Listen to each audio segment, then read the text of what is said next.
Okay, we have 5 on Zoom, and we have 12 members inside, so the quorum is attained. Thank you very much.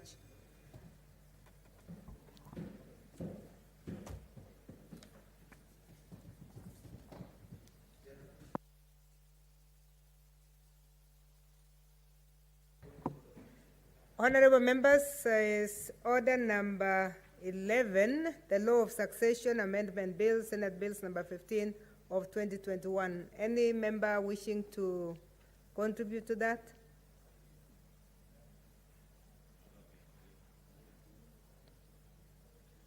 Senator Jeruyot? No, Madam Speaker, I just wanted to bring it to your attention that one of the members you were looking for earlier, who had a statement listed on the order paper, has come in. So probably, Yeah, as you rearrange the order paper. Yeah, we shall go back. We shall go back to that. We wanted to complete this one. Thank you. If there is still any member interested in debating the law of succession,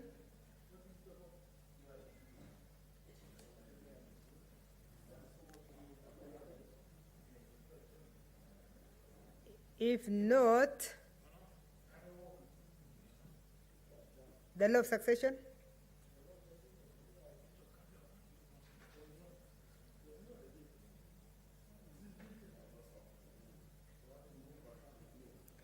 Okay, thank you, members. I think that brings that debate on the law of succession to an end, and we'll request the mover to reply.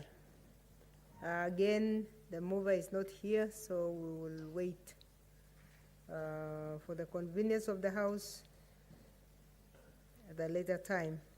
The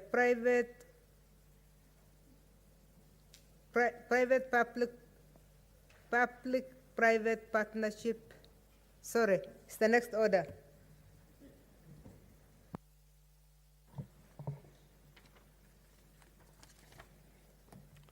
Order number 12, the Public-Private Partnerships Bill, National Assembly Bills number 6 of 2021, second reading. Leader of majority?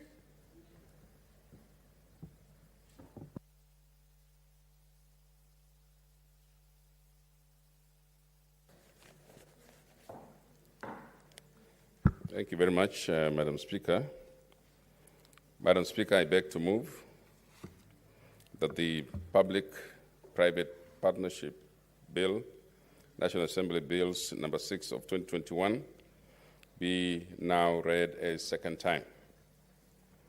Madam Speaker, just a rundown on the bill itself. The object of the bill is to prescribe the procedures for the participation of private sector in financing, construction, development, operation, or maintenance of infrastructure or development projects through public-private participation.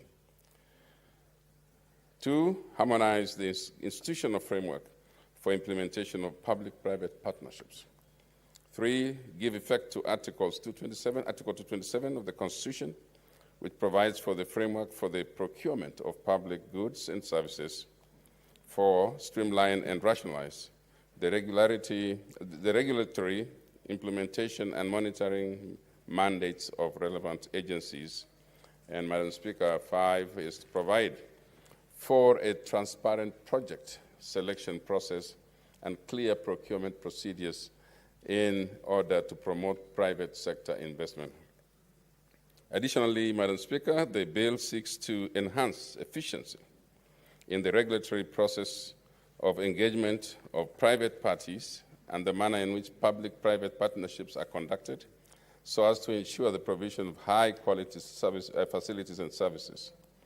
Further, the bill provides a comprehensive framework for the implementation of the public-private partnership and addresses the gaps in existing legal frameworks. Madam Speaker, honorable senators, various aspects of the public-private partnerships have been elaborated in the bill itself, including and not limited to establishment of the Public-Private Partnership Committee its composition, its functions and powers, further the establishment of the Directorate of Public-Private Partnerships, its staff, structure and powers, and the appointment of the Director General. Also, Madam Speaker, in the bill is a prescription for the manner in which public-private partnerships are undertaken, including the manner in which parties enter into and execute project agreements. Furthermore, what is in the bill is a process of project identification and prioritization by the contracting authority, including the constitution of a project implementation team to oversee the implementation phase of the project. And fourthly, the procurement methods are also spoken about. The procurement methods for public-private partnerships, including and not limited to direct procurement, privately initiated proposals, and competitive bidding, provision for the application procedures during the pre-qualifications of bidders, and provision for the establishment of pre-qualification committees by a contracting authority for this purpose. Madam Speaker, also in the bill is about the conduct of public-private partnership projects by county governments, provisions for project agreements by the county government, the approval of public-private partnerships, projects by county assemblies, and the preparation and submission of county project lists. Madam Speaker, also the financial provisions and provision for the establishment of a public-private partnership project facilitation fund, and the application of monies received into the fund. And then also, finally, miscellaneous provisions, Madam Speaker, of the Act, including provision on local content, offences and penalties, a provision on the participation of state officers and the public officers in public-private partnership projects, the inspection of public-private partnerships, partnership premises by contracting authorities and the directorate. Madam Speaker, honourable senators, the bill will also be a useful tool in providing a legal framework for tapping the private sector into the development of our nation. Further, Madam Speaker, the bill will ensure for transparency and openness in matters of procurement relating to public-private partnerships. Notably, the bill will cure the various challenges faced in public-private partnerships in our country, including limited recourse financing, fairness in public-private partnership process, and lack of mitigation measures for the risk involved in carrying out some projects. I, Madam Speaker, encourage that members look at the bill. It has got very far-reaching recommendations, Madam Speaker, and it actually cures the usual problems or fears that we have when we want to enter into government projects for those who want to invest with governments, both national and the county governments. And so, Madam Speaker, let me urge the members, let me ask members to consider very urgently and very deeply the decisions that have to be made to ensure that we've already seen the advantages, Madam Speaker, of PPPs, but now we're putting the law in place. We're putting the cautions and the precautions to make sure that nothing can go wrong, to make sure that the fears are removed. And there are many people who would want to know if it is safe to invest with government, if it is safe to have this kind of joint participation in investment. And now there is protection, there is a legal process, there is provision in the bidding, making it very open, making it very reliable, so that we can all participate in building big partnerships. It also encourages members of this House to look very favorably, Madam Speaker, at the possibility that a citizen, a Kenyan citizen, can actually enter into and bring businesses that are bigger nature to this country through the PPPs. And there's nothing that really prevents them from dreaming or thinking bigger about how to bring big projects and fundings to the country in order to be able to make provisions for public-private partnerships. And so, Madam Speaker, this is a very straightforward bill. In my view, it has created an opportunity for us to see mega projects, like the ones we see now in the country, the roads that we see being built, the dams, the toll roads, and things like that. Those are very good. We can take that into any sector now and be able to leave the public and business that is available to our people to think bigger, to reach out more and bring out more funding and more private involvement in these ventures. So with those very few remarks, Madam Speaker, I'd like to encourage a debate on this matter, but also that we might begin to see how to improve the sector and enabling us to create an opportunity for us as members of the public and private. Madam Speaker, already the government has appointed the directorate, and there is already a director general.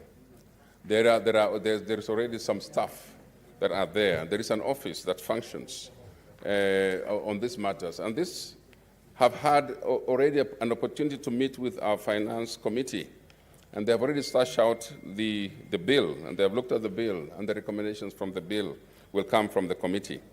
And I do believe that the committee will then take us deeper into the discussions on this matter.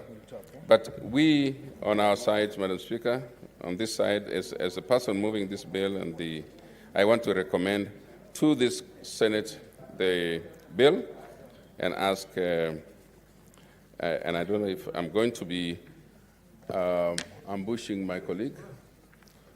Are you to second? This is a very straightforward matter. It's a matter of saying yes to the PPP, which we are already practicing, but now under a strict, structured manner. And, Madam Speaker, for the purpose, and I repeat this, that for the country to gain from public-private partnership, as well as to promote openness and transparency in public-private partnerships. This is the chance. This is our law. This has already been passed through the other house and is here for us, which is, I think, in the heart of good governance, Madam Speaker. And so with these few remarks, let me move and ask Senator Orengo to second this bill. Thank you very much. Thank you. Senator Orengo.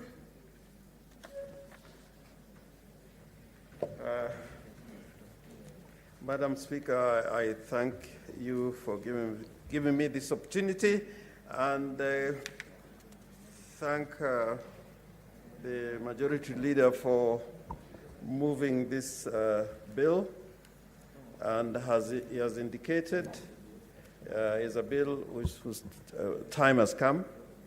And I think always when one wants to know the purpose and the object of the bill. Yeah, and let me inform, sorry to interrupt you, but I would like to ask those who are handling our microphone to check, because when members press, the lights go on before they're even given the microphones. I've seen 2 members who have tried and their microphones are going on. Yes, Madam Speaker, I second the bill, and I think as the mover indicated that this is a bill public-private partnerships are very important now. And we live in an age where governments cannot be able to do everything. They cannot be able to raise capital.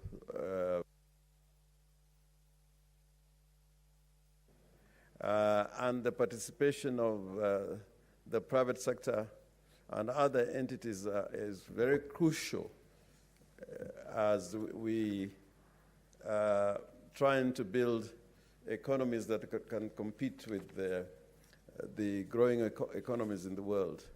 Particularly now in the field of infrastructure, to catch up with countries that moved ahead and took advantages of economies of scale or dominance as the world was divided into two entities, the developed world and the developing world. We cannot be able all the time as governments to construct or develop needed infrastructure. So I think this is important that we create a legal framework, because also without a legal framework, it is very difficult for these projects to be undertaken. And now that we have a constitution that talks about procurement and how this procurement should be undertaken, and procurement in relating to public-private partnerships, that legal framework is not clear, even if one had to read the Public Procurement and Disposal Act.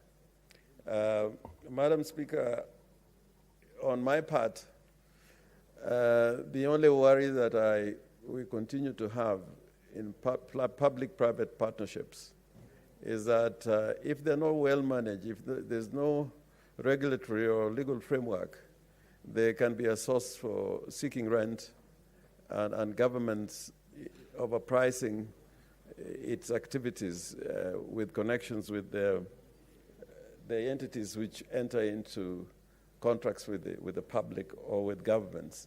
And therefore, in this regard, this framework is going to enable even Parliament to play its role, because judging entities or performance of governments without a legal framework is never so easy. You know, for the moment, there are so many huge projects that are taking place, infrastructure projects, but they can never be enough. And I'm sure that without public-private partnerships, undertaking a project like the Nairobi Expressway would have been extremely difficult. We are aware that there's also an attempt to build an express way or a huge transport corridor between Nakuru and Nairobi, and probably eventually to Kisumu, Kericho, and the border in Malaba. The highway to Mombasa is in serious need of development and expansion. And with a limited budget, all these projects are going to be difficult to be undertaken. There is also the need to have a connection between the international airport, Nairobi, Jomo Kenyatta International Airport, with the city. And these are some areas I'm just indicating that under a framework of public-private partnerships, the country can move at a better pace with its neighbors. And it is important, Madam Speaker, for Nairobi, or rather Kenya, to take advantage of its location. And what we have at the moment is Nairobi is easily the hub in the region, but it can be overtaken by Dar es Salaam, by Addis Ababa is a competitor, Joburg is a competitor, but all things said and done, Nairobi and Kenya has got a greater potential to be the hub. And it cannot be if the question of infrastructure is not addressed and developed to international standards. And therefore, Madam Speaker, on my part, I commend this bill and that the fact that it has gone through the National Assembly, it has gone through relevant committees. Its time is due, and I second, Madam Speaker. With those remarks, I do second. Thank you. Take your seats.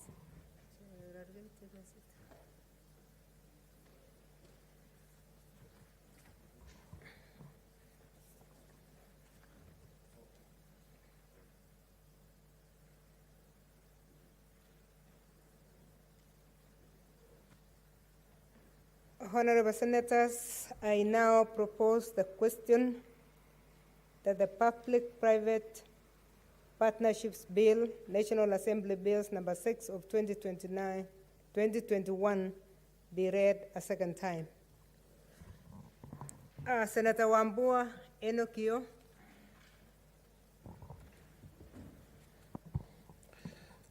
Thank you, Madam Speaker, for this opportunity to weigh in on this very important bill. Madam Speaker, I want to begin by thanking the National Assembly for debating and passing the Public-Private Partnerships Bill, National Bill number 6 of 2021, and also taking this opportunity, Madam Speaker, to thank the leadership of the Senate for introducing this bill for debate in this chamber. Madam Speaker, I want to begin by saying that it's very encouraging to see that at such a time as this, we are now debating a mechanism to give effect to Article 227. Article 227 of the Constitution, Madam Speaker, speaks to procurement of public goods and services, an area that has for many years suffered a lot of abuse.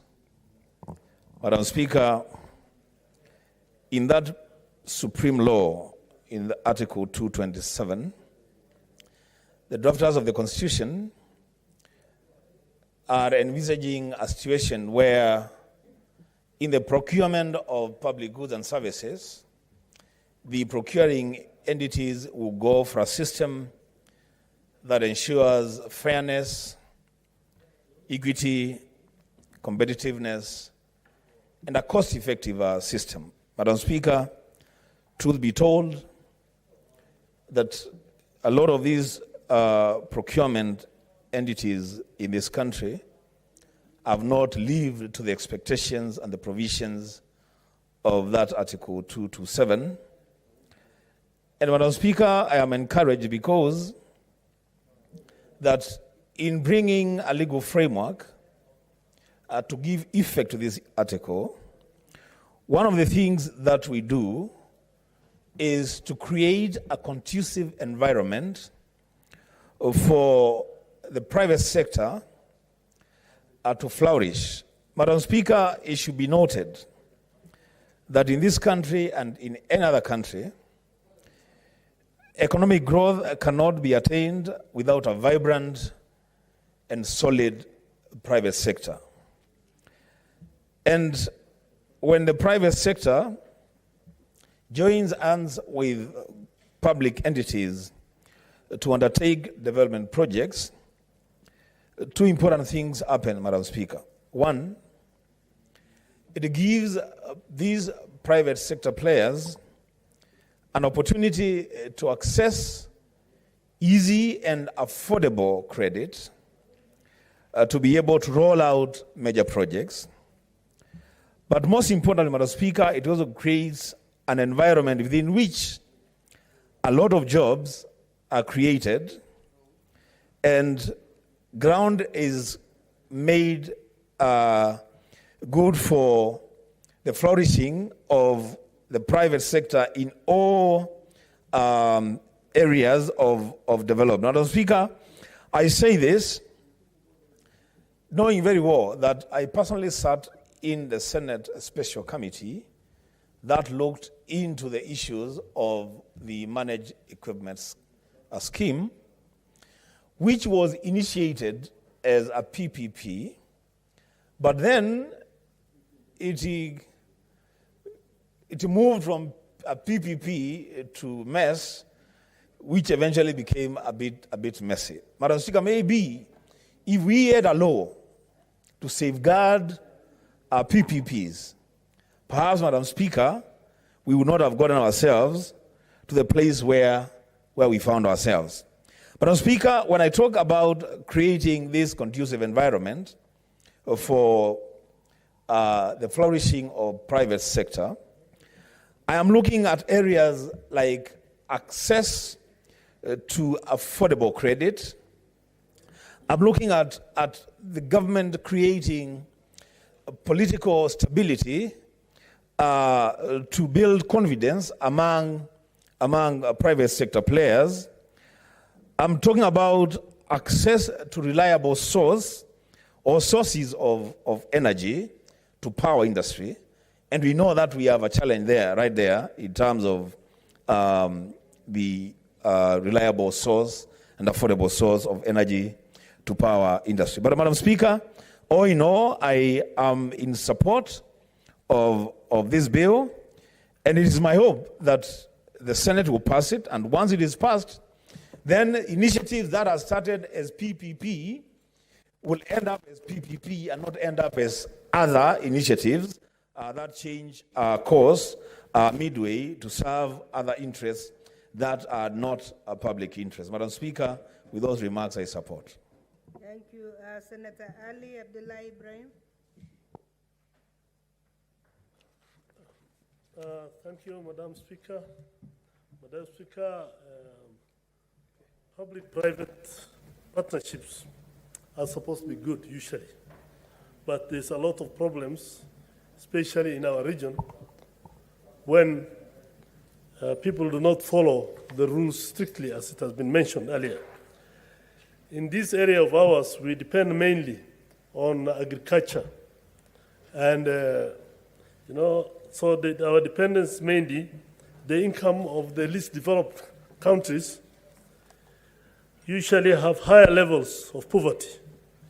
When it comes to economical or political activities, we have low per capita income.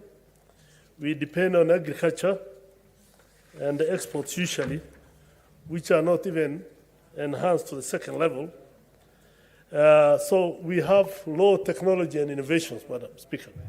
So when it comes to that, we don't do very well in these aspects. And if we don't do this very well, we depend mainly on aids. People bring you money, and they take 3/4 of it back. You see, somebody says we are bringing aid to this country. The most thing what they do is that they use it for other issues, buying big vehicles, paying people who are not even qualified, and most of the money goes back. So we mostly depend on aid instead of thinking of technology and innovation. If we think of the technology and innovations, then our country obviously will improve. When you talk of public-private partnership, Madam Speaker, then in that case, while the tendency is to advocate for more aid, but a more sustainable will be in science, technology, and innovation, which is capable of providing us with more employment and more funds for our people in all sectors, Madam Speaker. The STI, that is science, technology, and innovation policies, are usually not done the right way most of the time. And that's why most of the time we fail in performing our public-private partnerships. When you hear in the grapevine what goes on, even in those, the so-called private partnerships in Kenya, you will be surprised, Madam Speaker. That's why people talk of money is changing hands, especially that's why China has taken over Africa. They tend to do that, but they give a lot of money to the technocrats and the leaderships of those areas. So in the end result, we lose a lot and we don't gain much, Madam Speaker. So my take is that while I have no problem with the bill, the most important thing is, as has been mentioned, the policy and how, and the rules, the regulations which are put in place to make sure that we are not misused, our funds are not misused, because in most of the African countries, we are mainly least developed countries in the world. And here, you are talking about innovations, science and technology, which also comes mostly from the West. The little we innovate ourselves disappears, and mostly used by big companies, which do not benefit the local as it's supposed to be. The World Bank has started a technology bank, but most African countries don't make much use of it, Madam Speaker. So I want to urge that when we look into this bill properly, even if the committee has looked into it, I hope they have looked into all aspects of it so that in the long run, we don't fail in our objective to support our people. Madam Speaker, I support. Thank you. Thank you, Senator. Senator Cheriot, Aaron Kipkirui. Senator Cheriot.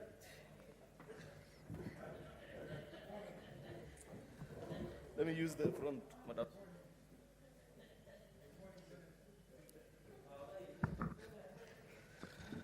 Thank you, Madam Speaker, for this chance to make my contribution. Madam Speaker, there is a history to this PPP bill that is dear to us, the people of Kericho. If you read the impeachment report of Governor Paul Chepkwony when he was brought before the Senate, you will realize that part of the recommendations is that the team that looked into his impeachment recommended that as a Senate, we needed to do a PPP law, specifically for counties, that will guide counties if and when they desire to enter into these forms of contract. We tried it, Madam Speaker, last Senate. I think we passed it as a House, if I'm not wrong, but then it died in the usual frame as many of the previous bills have when they were forwarded to the lower house, Madam Speaker. And therefore, for us to be here today, this is great progress. It doesn't matter the route and the means. That which matters most is that we eventually achieve that which we wanted to achieve. It may not have come to the format that we expected, because our design was a complete unit divorced from the tentacles of the National Treasury and the national government. But this is good for a start, Madam Speaker. The establishment of this directorate, the establishment of this directorate as opposed to a unit is fairly different, Madam Speaker, as opposed to what we previously had proposed actually from Treasury, whereby from 2013 up to this particular moment, many of the counties that have tried to perhaps undertake a particular project and sought the approval of Treasury, they have largely been unsuccessful. And this is really unfortunate. That ought not to be the case. That is not the spirit of devolution and our Constitution, Madam Speaker. Both levels of government should be able to support each other where there is need, and where there is good basis, one has expertise over the other, you help out. Since it was felt on many occasions, Madam Speaker, that since the national government had the requisite experience and the technical know-how of how to procure some of these projects, that they will actually facilitate many of our county governments to enter into some of these partnerships that will help counties meet their key objectives. Unfortunately, that has not been the case. And therefore, for us as a House, this is a perfect opportunity that we will grant to our counties specifically. Our main interest as a House, much as we are focused on the overall well-being of us as a republic, counties, it should be our primary interest to have counties thrive and have the enabling legal framework such as this that is being proposed to to undertake and meet many of its key objectives, Madam Speaker. I love this proposal because one of the key highlights of this particular bill, Madam Speaker, is that it reduces actually on the bottlenecks. Previously, if you read the PPP Act of 2013, you'll realize that there were up to 12 entities that will clear any particular project, and knowing the rigorous and some of the difficulties with which many of our government entities operate, it is fair to say that it would have been impossible. But we have housed all those entities, whatever approvals you may have needed, under one single directorate headed by a Director General, Madam Speaker. And that Director General has his team, of course, of technical people who will help to speeden up some of these projects. Counties help some of the counties do, say, a proper feasibility study, do your document bank properly, ensure that if it's a particular project that you want to undertake, ensure that your environmental impact assessment reports are done as expected by the laws of the land, a feasibility, financial objectives of a project, so that you expedite and even provide perhaps the necessary training for many of our county governments, Madam Speaker, because I believe overall, when this unit is properly set up, part of the things they'll do is they'll train some of these county officers so that by the time the proposals get to the, Nairobi here, a lot and most of the work that needs to have been done in the counties have already been established. And that is a proper, that's a good gain in my assessment and a good proposal. Of course, as we have come to observe in this country, Madam Speaker, the challenge is not about good laws. It's not for want of good laws that the state of our republic is as is. The challenge always has to be with the implementation. And unfortunately, as we are increasingly coming to learn, even when you set up independent institutions such as this, if Parliament, that is us, the legislators that are here, if we do not play our rightful role, most of the time, many of these institutions are actually captured by the executive, and as such that it gets to a point where for one to get approval or be denied an approval, Madam Speaker, it will depend on the wishes of the national government, which will really be an unfortunate. It had been the wish of many of us who sat in this committee. It wasn't possible, but we said, for a beginning, let us set up the unit first. Then many of these things we can improve on them.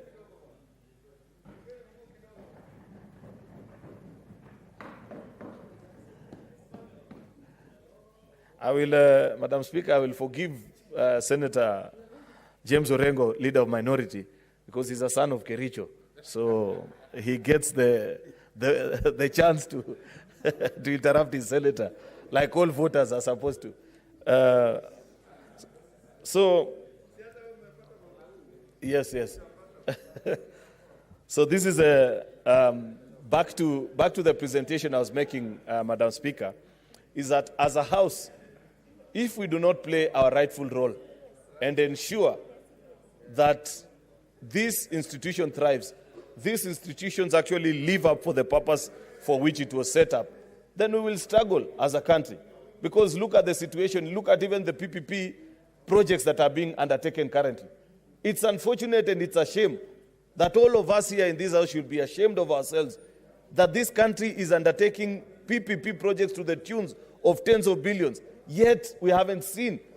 How can we say, Madam Speaker, that we are representatives of the people, yet an expressway is being built here that will cost Kenyans 60 billion Kenya shillings, yet you have not seen what are the collaterals, what are the agreements that have been made, was it on a fair price basis, as such that we will not end up having a country where it's possible, because this has happened in other parts of the world, where a project is built, but because it is overpriced, and you know Kenya is legendary for many such projects, Madam Speaker, where if you're not careful, citizens may not even be able to use some of these projects, because it might end up being expensive. And that's why on many occasions, Madam Speaker, I have raised concern.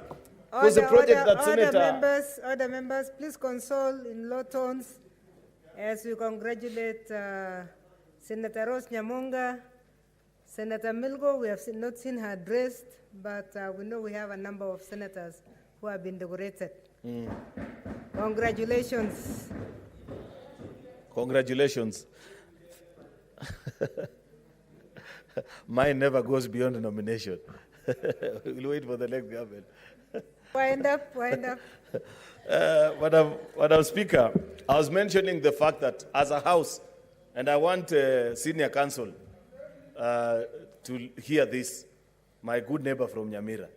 You know, you and I, and the part of the country where we come from, there is this proposed PPP project that is supposed to take off from Rironi all the way to Mau Summit, where we are hearing that a deal has been signed, I don't know, between the Kenyan government and the French, or I don't know which one, whereby this expressway will be built, and those of us who can afford will be allowed to use it.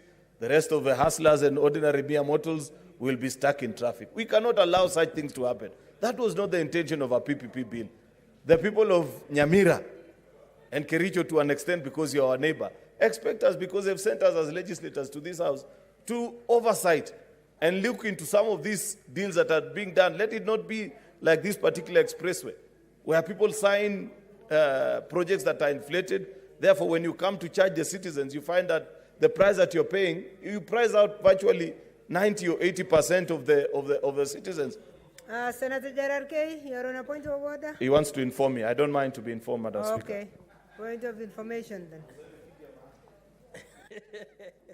Thank you, Madam. On a point of information, I wanted to inform my brother, Senator Cheruiyot, that the expressway has increased from 68 billion in additional to 7 billion. So it is no longer 68 billion. It is approaching more than 72 billion for the last, that has been increased for the last 1 week. So it has increased from 68 billion by 7 billion. Thank you, that's good information. Thank you, that's good information. You know, part of this money that we are hearing that is being stashed in Panama, it's because of such projects where they are being undertaken in very dubious manner. You don't understand who, you know, 1P stands for public. That is you and I and the people that we represent. But these private entities that are signing these deals, surely, as representatives of the people, don't we have a right to know who they are, how they are pricing it? What is the logic of achieving it, say, within 5, 10, 15, 25 years? Can't the project be priced a bit longer, maybe 40 years, so that people don't have to pay the amounts of money that we're hearing? Because I listened to the Director General of Kenya National Highway Authority, says it might be costing you upwards of 100 shilling per kilometer to use the expressway. So what economic sense does it make? Does it guarantee free use and movement of goods and services as was expected? Because that is a long and short of having a good transport system, Madam Speaker, is to ensure that citizens are able to move freely. And therefore, my point that I'm making, Madam Speaker, this afternoon is that it is not for lack of good laws such as this PPP bill that our country is in the state that is in. It will all depend on us as organs of oversight, the executive who are supposed to sign on these agreements, if we are people of value and ensure that we do everything in the best interest of the ordinary citizen and not try to seek personal gain as we are world famous for as the people of Kenya. Therefore, Madam Speaker, it will be unfortunate if we give to the counties this beautiful piece of legislation. Then the next thing you hear is that governors actually have set up private entities, and therefore they're coming and signing up. On one hand, you want to sign as a representative of people because you're elected as a governor, but the private entity that is entering into that agreement are actually your friends, your cronies, and the people that represent your other interests, Madam Speaker. It will be unfortunate, and it calls upon us as a House to be careful. Many of these deals actually are signed as we are in office. Then when we go out and the public begins to ask us these questions, we also join them in the chorus in asking. I mean, they expect better from us. Therefore, I hope later on, once we've set up and we've seen the challenges of this unit operating, that as a House, we should be able perhaps to get a quarterly review, as is expected of many of the public entities, of what bills they have approved. Because there's another challenge that is coming up in this country, where we thought that we are dividing the country into 47 county governments so that we send services closer to the people. But increasingly, as I've seen in the last few days, some counties are actually being considered to be more useful to the nation than others, and it's unfortunate. Because we've seen when there is extension of coffee grant funds, a very famous topic that our colleague Senator Moses Wetangula loves to speak about, you find that out of the about 15 coffee growing counties in this country, only 5 benefit from these funds. Yet when it comes to payment of the loan, all of us will pay jointly. I saw the other day, and I've challenged it, it's good Senator Milgo is here.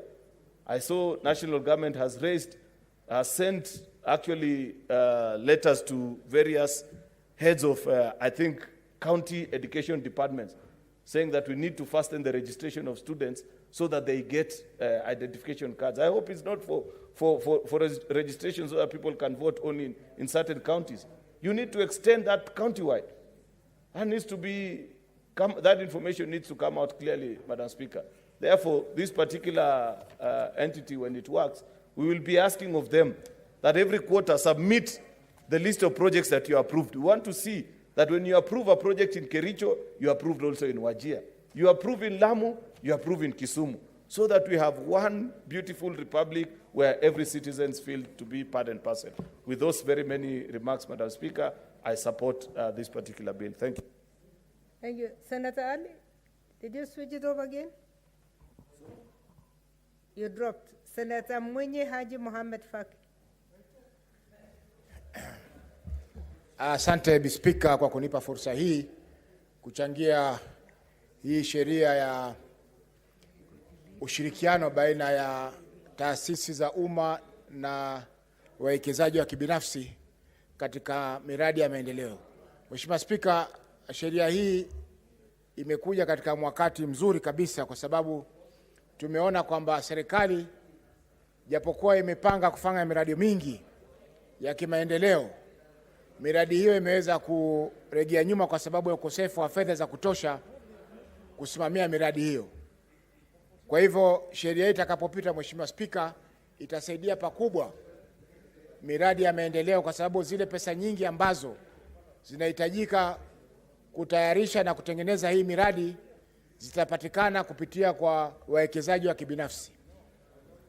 Na hiyo itasaidia kuachilia pesa nyingi ambazo zingeweza kutumika katika miradi hiyo kwa huduma nyingine za jamii ambazo zinahitajika kupeanwa. Mheshimiwa Spika, tumeona kwamba tayari kuna miradi kama hiyo inaweza kufanyika katika Jamhuri yetu ya Kenya. Tukiangalia Nairobi Express Highway ni mradi ambao ni wa mwekezaji wa kibinafsi kishirikiana na serikali. Tukiangalia kuna ule mwingine ambao utajengwa kutoka Westlands mpaka Mau Summit, pia ni mradi wa kibinafsi wa kuwekeza ambao utafadhiliwa na watu binafsi. Kwa hiyo Mheshimiwa Spika, sio jambo la kwanza, lakini sheria ya kusimamia miradi kama hii ndio ilikuwa hakuna. Mheshimiwa Spika, tumeona kwamba kila sehemu zinahitajia miradi. Kwa mfano miradi ya barabara ni miradi ambayo inasaidia pakubwa kuleta maendeleo mashinani, lakini tukilipia barabara peke yake na zile fedha ambazo tunapata kwa sasa kama ushuru ama kodi zinazotozwa katika nchi yetu ya Kenya, hatuwezi kupata fursa ya kujenga barabara katika kila eneo. Kwa hivyo kupitishwa kwa sheria hii kutasaidia pakubwa kuendeleza maendeleo katika sehemu nyingi za nchi yetu, ambapo maendeleo yale tutakuwa sisi wenyewe binafsi kama raia tunayalipia. Mheshimiwa Spika, nimeona pia kwamba sheria inatoa mwangaza au inatoa nafasi kwa serikali za kaunti kuweza pia kufanya miradi ya uwekezaji baina ya wananchi na serikali hizo. Mheshimiwa Spika, hii pia itasaidia pakubwa kuleta maendeleo mashinani. Tumeona kwamba kaunti nyingi zina miradi mizuri sana ya maendeleo, lakini ruzuku zinazotoka kwa serikali kuu na kodi wanazookota katika maeneo yao hazitoshi kuweza kufadhili ama kusimamia miradi ambayo wanataka kufanya. Kwa mfano Mheshimiwa Spika, kuna miradi ya nyumba ambayo kupitia kwa affordable housing, yani nyumba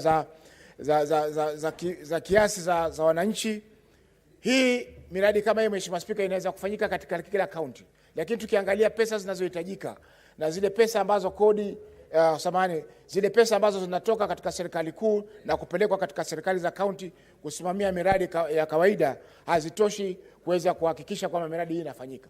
Kwa mfano, Mheshimiwa Spika, kule kwetu Mombasa kuna estate karibu 5, Likoni, Changamwe,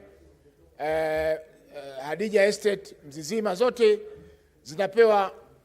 zimetolewa kwa mwekezaji wa kibinafsi katika hali ya utata.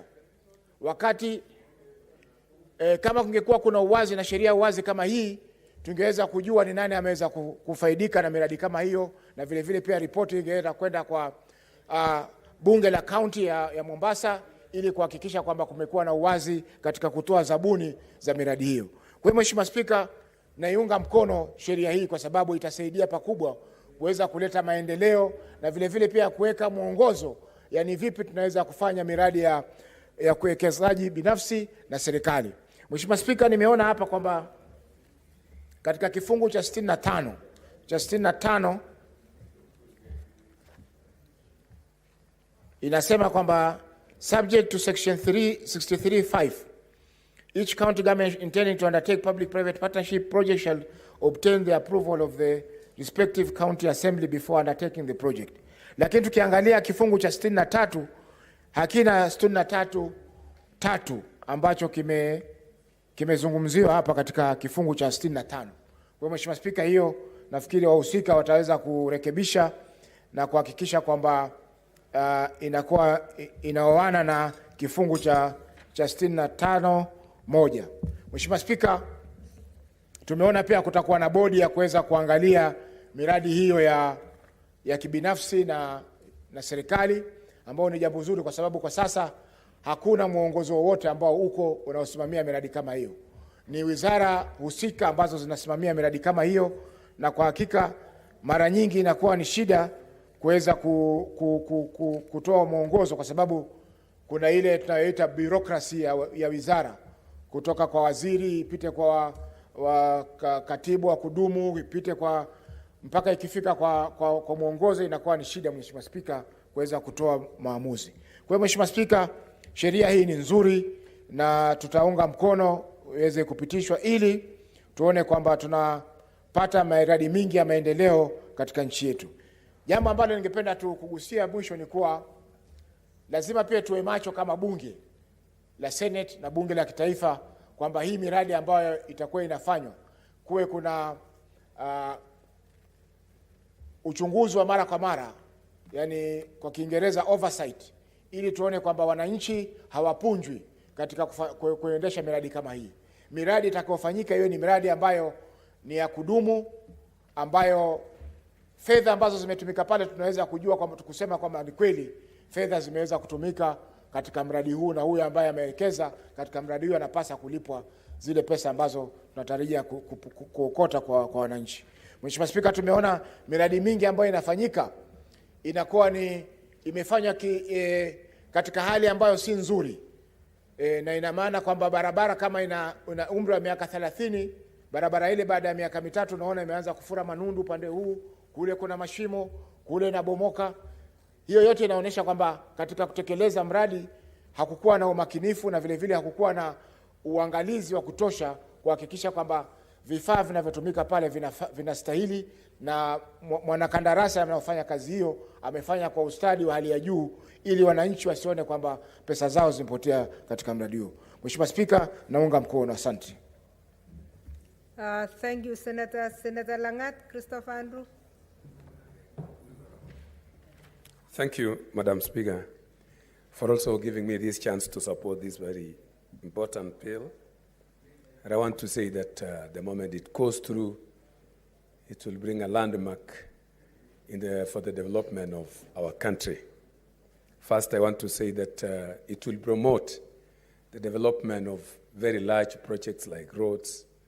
When we engage into private partnership, public and private partnership, it will boost the government whenever the funding is not sufficient for the construction of large-scale projects in our country.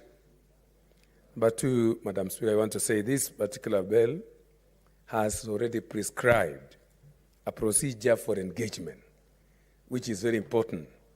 Such a procedure will lead to proper creation of regulations that will guide this particular private partnership engagement to continue in a very harmonized way.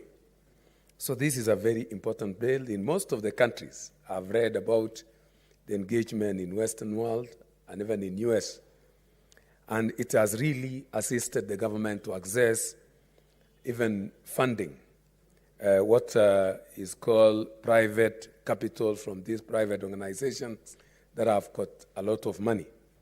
Remember, in our country, Madam Speaker, we have got very rich people who are willing even to assist, but there is no clear regulation, no clear law that will actually provide an effective engagement to allow these particular private partners to participate fully in the development of our country. Remember, even right now, we went to Botswana. I think we were in Botswana with a team from Education Committee, and we witnessed in Botswana so many Kenyans currently are doing farming, and they are being encouraged by the government and even being supported by the government to do a lot of business, especially in agricultural sector. So I want to say that unless we do such a bill, it is also losing in a way, because most of the private people with a lot of capital are not just seated in Kenya here waiting for the sun to down on us, but they are going outside looking for opportunities to invest in the countries that have got proper laws on such engagements. So I want to support also what Senator Wambua was saying, that this particular private engagement,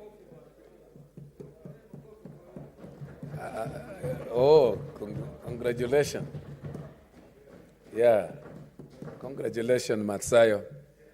Those are the benefits of engagement in handshake matter and the products of handshake. So, other members, let's continue as you congratulate your colleague, Senator Matsayo. Government private engagement on handshake. So, allow me to continue, Madam Speaker. I'm congratulating you in advance, my great friend Matsayo and the rest.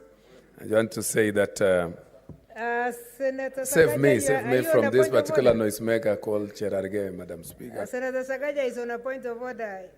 Don't allow him. He wants to cut me short, Madam Speaker. And I want to continue. Yes, allow me to conclude my Senator time. Sakaja. Madam Speaker, surely. Now, is it in order for the Senator for Bomet on the record of this House, while Senator Matsayo walked in, for him to say those are products of the handshake? On the record, yet, Madam Speaker, I think we all know that Senator Matsayo, who has received the award of Chief of the Burning Spear, if I'm not wrong, the way I can see it, and I know it because I also have it, has received it on his own merit, based on the work he's done in Parliament for a long time. Madam Speaker, is it in order for that to be on the record of the House, that someone said it is a product of the handshake, or should that statement, that phrase, be withdrawn? Because one day, when the children of Senator Matsayo will be looking at the Hansard and his grandchildren, on the day he received the award, they will say it is only because of two people shaking hands, not because of his work in the Republic of Kenya, Madam Speaker. There are many members from ODM who have received awards even before there was a handshake. Point taken, Senator Cherargei. Is it in order for Senator Sakaja to tell us that the award of Senator Matsayo and Senator... By the way, Senator, we don't counter a point of order. You make your own point of order. No, that is what I was... Is it in order, Madam Speaker? Is it in order, Madam Speaker, for us to even discuss, yet we know that the award, there is a process that is being taken for those awards. So those comments that were taken... That's a very difficult way of is a statement of fact, Madam Speaker, that Senator Langat did state. Senator, you'll get your own opportunity, but we had congratulated the members. The first one has come.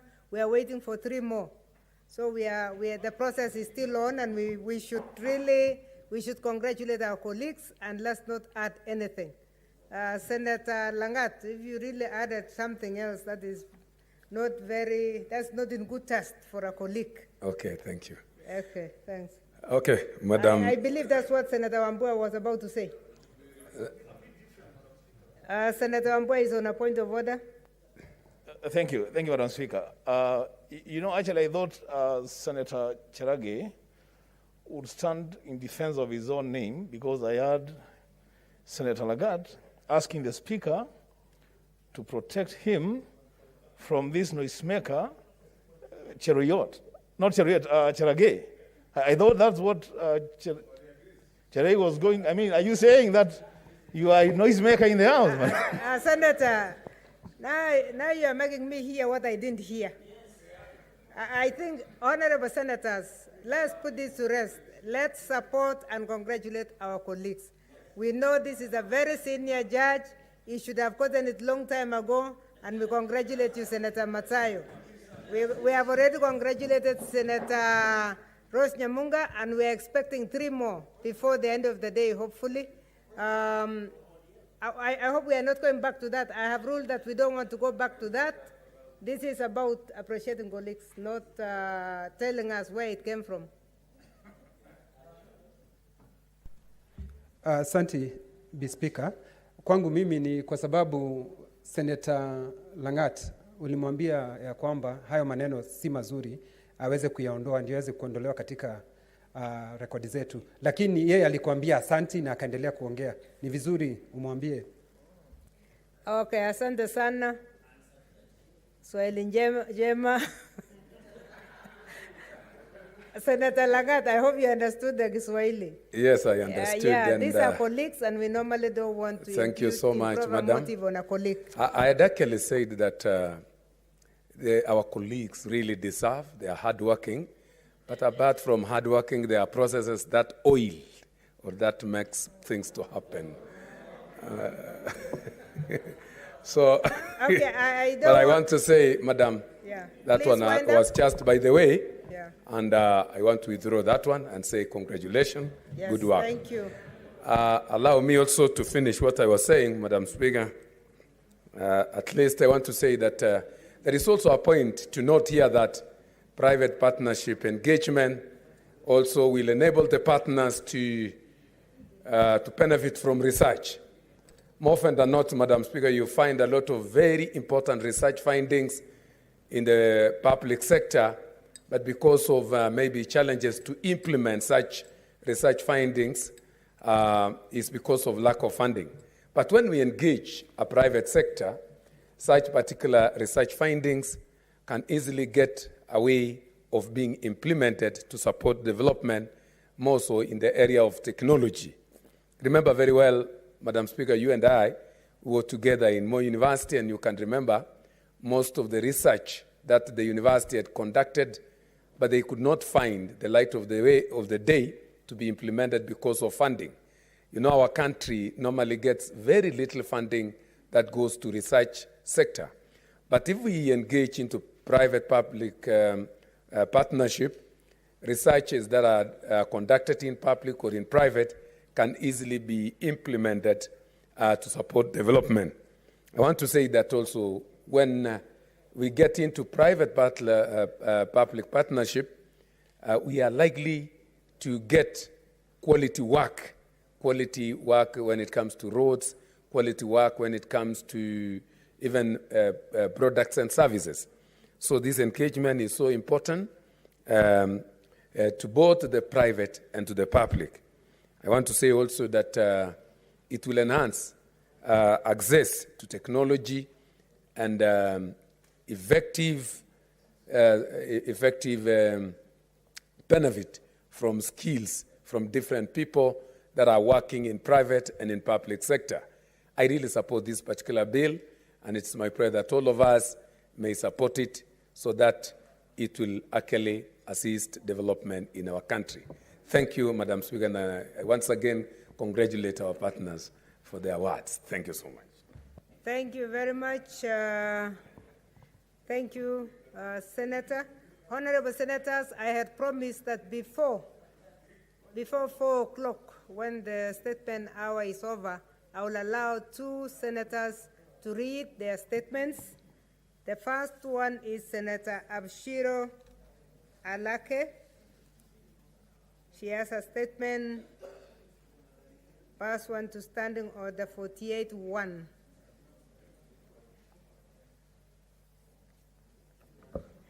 Thank you very much, Madam Speaker. Madam Speaker, let me take this opportunity to congratulate my 2 colleagues, and we will congratulate them later, but very well done for the good job that has earned them the Order of the Burning Spears.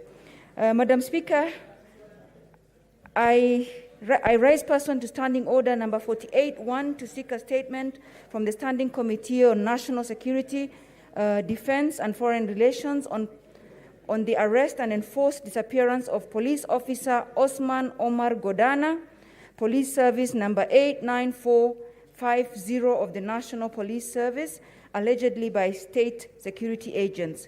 In the statement, Madam Speaker, the committee should, 1, investigate the circumstances leading to the arrest and enforced disappearance of Mr. Osman Omar Godana, a police officer who was last seen in the company of 4 armed men believed to be security agents on 13th of September 2021 at around 9:30 p.m. near Blue Post Hotel, Thika.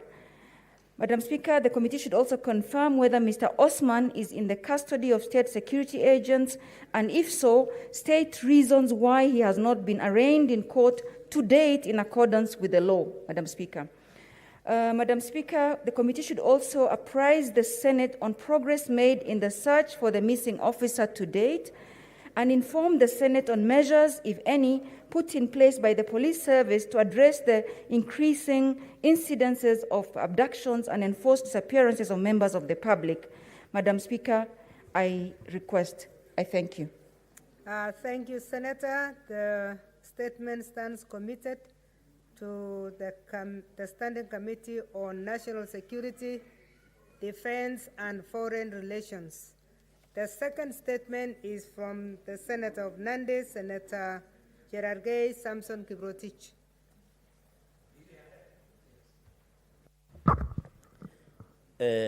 Madam Speaker, thank you for this opportunity, and I want to congratulate our 2 colleagues and wish them well. They deserve it, and all the best, especially my senior counsel, retired Judge Stewart Matzayo, our Deputy Minority Leader. Madam Speaker, I rise pursuant to Standing Order 48-1 to seek for a statement from the Standing Committee on Health regarding the delay in appointment of a substantive Director General in the Ministry of Health. In the statement, the committee should, 1, state whether the Ministry of Health has established an organizational structure comprising the technical directorates in accordance with Section 15B and 18 of the Health Act 2017, and whether these technical directorates are headed by directors in a substantive or in acting capacity. Number 2, state whether the Ministry of Health has established the Office of the Director General in accordance with Section 16 and 17 of the Health Act 2017, and whether the position is substantively filled and functional. Number 3, provide the details of the officers who have served in acting capacity as Director General, including Patrick Amott, since the enactment of the said Act, including details of the appointment dates, appointing authority, and terms and duration of service. Number 4, Madam Speaker, state whether the appointment or appointments of the acting Director Generals of the Ministry of Health has been conducted in accordance with the Public Service Policy Rules and guidelines on the appointment of public officers in acting capacity. Madam Speaker, the 5th elaborates on the measures that the ministry has taken to ensure the sustainability of its systems, structures, and processes in the absence of a substantive Director General of Health and or technical directors under the Ministry of Health. And finally, Madam Speaker, explain how representatives of the Director General of Health in relevant statutory boards and councils across the ministries and boards and councils have been nominated, stroke appointed in the absence of a substantive Director General in the Ministry of Health. I thank you, Madam Speaker.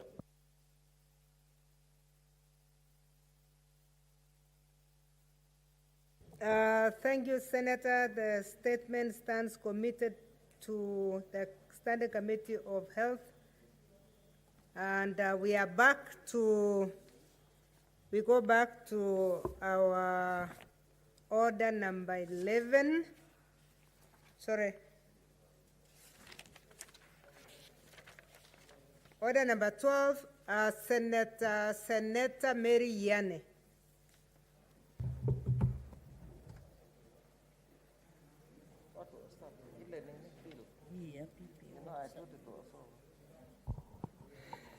Thank you, Madam Speaker, for giving me a chance to also add my voice on this very, very important bill. Madam Speaker, public-private partnership is the hope for the country to be able to achieve very big facilities that can be of importance to the country. Madam Speaker, this morning we happen to have been handling a statement concerning general cargo funeral home that was done in partnership by Kiambu County and KU, which has been serving the community very well in terms of mortuary services and other big services that are offered in that health facility in Kiambu. And many a times when counties want to develop big projects like health facilities, roads, infrastructure, stadiums, without a big budget, we may not be able to perform or do mega projects. So in this case, when we shall be having a framework to protect the public interest, then we shall be able to put a lot of budget in these big projects that will be able to assist communities. Madam Speaker, looking at the very small budgets that goes to our county governments in terms of the functions that they are also supposed to perform according to the 4th schedule of the Constitution, many counties are unable to do big infrastructural projects that will enhance development in the counties. But when we have a framework that will bring on board private partners to be able to put investments together with the governments, county governments, then that will enable county government to be able to do a lot of infrastructural projects. Madam Speaker, I remember one time when we were doing our sporting activities in Uganda, we realized that there are so many stadiums in Uganda, so many high schools have very nice fields. And we realized that possibly government with higher learning institutions like secondary schools have partnered together to run stadiums and sporting fields in Uganda. Many of our counties at the moment, we don't have stadiums.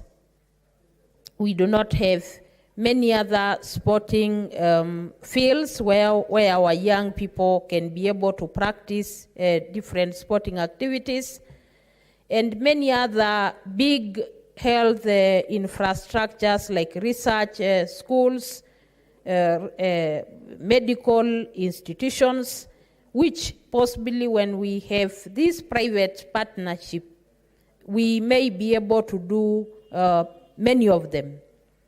Madam Speaker, I think having this committee, having this directorate which has been created in this bill, I think our country through the county government will be able to realize development in future.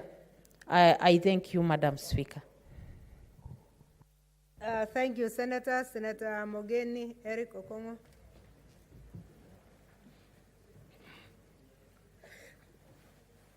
Thank you, Madam Speaker. I first want to congratulate Senator Rose Nyamunga and Senator Stuart Mazayo, who have been decorated with the state medals, and I have no doubt they are most deserving. Madam Speaker, I've known Stuart Mazayo for many years. I practiced before him when he was serving as a judge in the industrial court. I've known him as an advocate of good standing within the legal profession, and I've known him as a very able debater in this house, so I have no doubt that he's very deserving. Likewise, Madam Speaker, Senator Rose Nyamunga is serving, I believe, a second term in Parliament. Madam Speaker, some of us who have served with Senator Nyamunga in committees know how committed she is. She serves in the panel of Speaker, and I really have no doubt that she was picked and decorated with this medal because she is deserving. My hearty congratulations to the two senators. Madam Speaker, I rise first to support this initiative by the government to at least put in place a legal framework that will guide the public-private partnerships. Madam Speaker, having served as a chair of Anti-Corruption Commission, it's always a risk when you give too much discretion to any public office without putting in place a legal framework that guides the exercise of such a discretion. I'm happy, Madam Speaker, that this bill is a very good attempt in trying to put in place guidelines that will guide public-private partnerships. Madam Speaker, I want to join my colleagues who have spoken ahead of me in accepting that there are many benefits that we can get as a country if we properly implement public-private partnerships. And Madam Speaker, we will not be the first country to take on board this model as a way of bringing development and putting in place infrastructure for our beautiful country, Kenya. This has worked, Madam Speaker, in many, many countries. Those of us who have traveled to Philippines, you will see very good roads that are courtesy of private-public partnerships. We were in the US, I think, if I remember, it's about 2 months or 3 months ago, and the lady was taking us through a program at ILI, told us that in the United States of America, 23 out of, I believe, 65 basic services are offered through PPPs in the United States of America. And the good thing about this, Madam Speaker, is that when you bring in the private sector to some of these undertakings, you get efficiency, you get professionalism, and you get value for your money. So this is a very good initiative, and I hope that the country will be able to see some change once this is brought on board. Madam Speaker,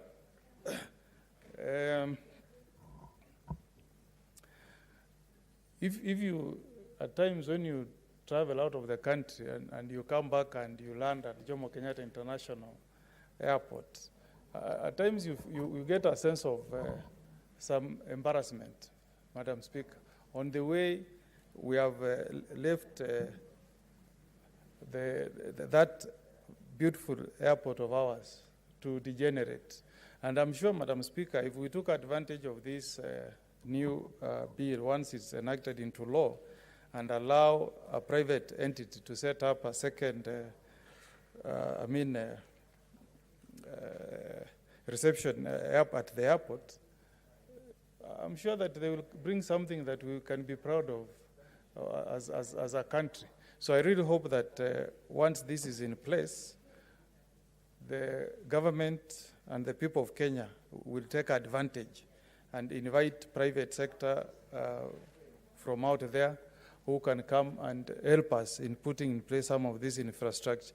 And truth be said, Madam Speaker, we have overborrowed as a country. I think our public debt is now heading to 10 trillion, if it has not already hit 10 trillion. So we don't want this culture of borrowing on behalf of our grandchildren. If we can have private companies that have finance who can come in and enter into a public-private partnership with the government, then we escape borrowing. Why not? And if by doing that, we also get the advantage of putting in place good infrastructure, like the example I've given of a good terminal at Jomo Kenyatta International Airport. So be it, because all we want, leadership is about giving services to our people. But even as I support this bill, Madam Speaker, when we talk of private, public, let's also give space to the private sector. I've looked at, Madam Speaker, what the composition of the public-private partnership committee in section 6 of this bill. And I think there's a lot of emphasis on government representation, but we are leaving out the private sector. Because, Madam Speaker, if the heading, as the heading says, it's a public-private partnership, we need to give good space in the committee to the private sector. So I hope, Madam Speaker, when we look at this bill, we will take into account the many private organizations that we have in this country that can be represented in this committee. But, Madam Speaker, I'm looking at the private sector alliance. Remember, Madam Speaker, the private sector alliance has been in the forefront in fighting for integrity in the public sector. They are the ones who came up with so many proposals that were to guide amendments to anti-corruption legislations in this country so that we make it easy for doing business without necessarily having corruption cartels dictating how business is done between government and the private sector. So I really hope that we'll be able to take consideration of giving them a slot to be represented in the public-private partnership committees. I also hope, Madam Speaker, that we'll think of bodies like CPAC, bodies like Professional Society of East Africa, APSEA. I know my professional body has had issues in the recent past, as the Law Society of Kenya. But I hope that as the things cool down, we can also consider bringing them on board. Madam Speaker, in terms of the functions of this committee,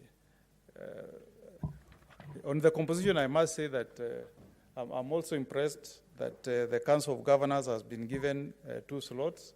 So we have recognized fully that under Article 6 of our Constitution, we have 2 levels of government. That is the county government and the national government. So it's good that other than having the PS from the national government, the Solicitor General, the Council of Governors will also nominate 2 people to sit in that committee.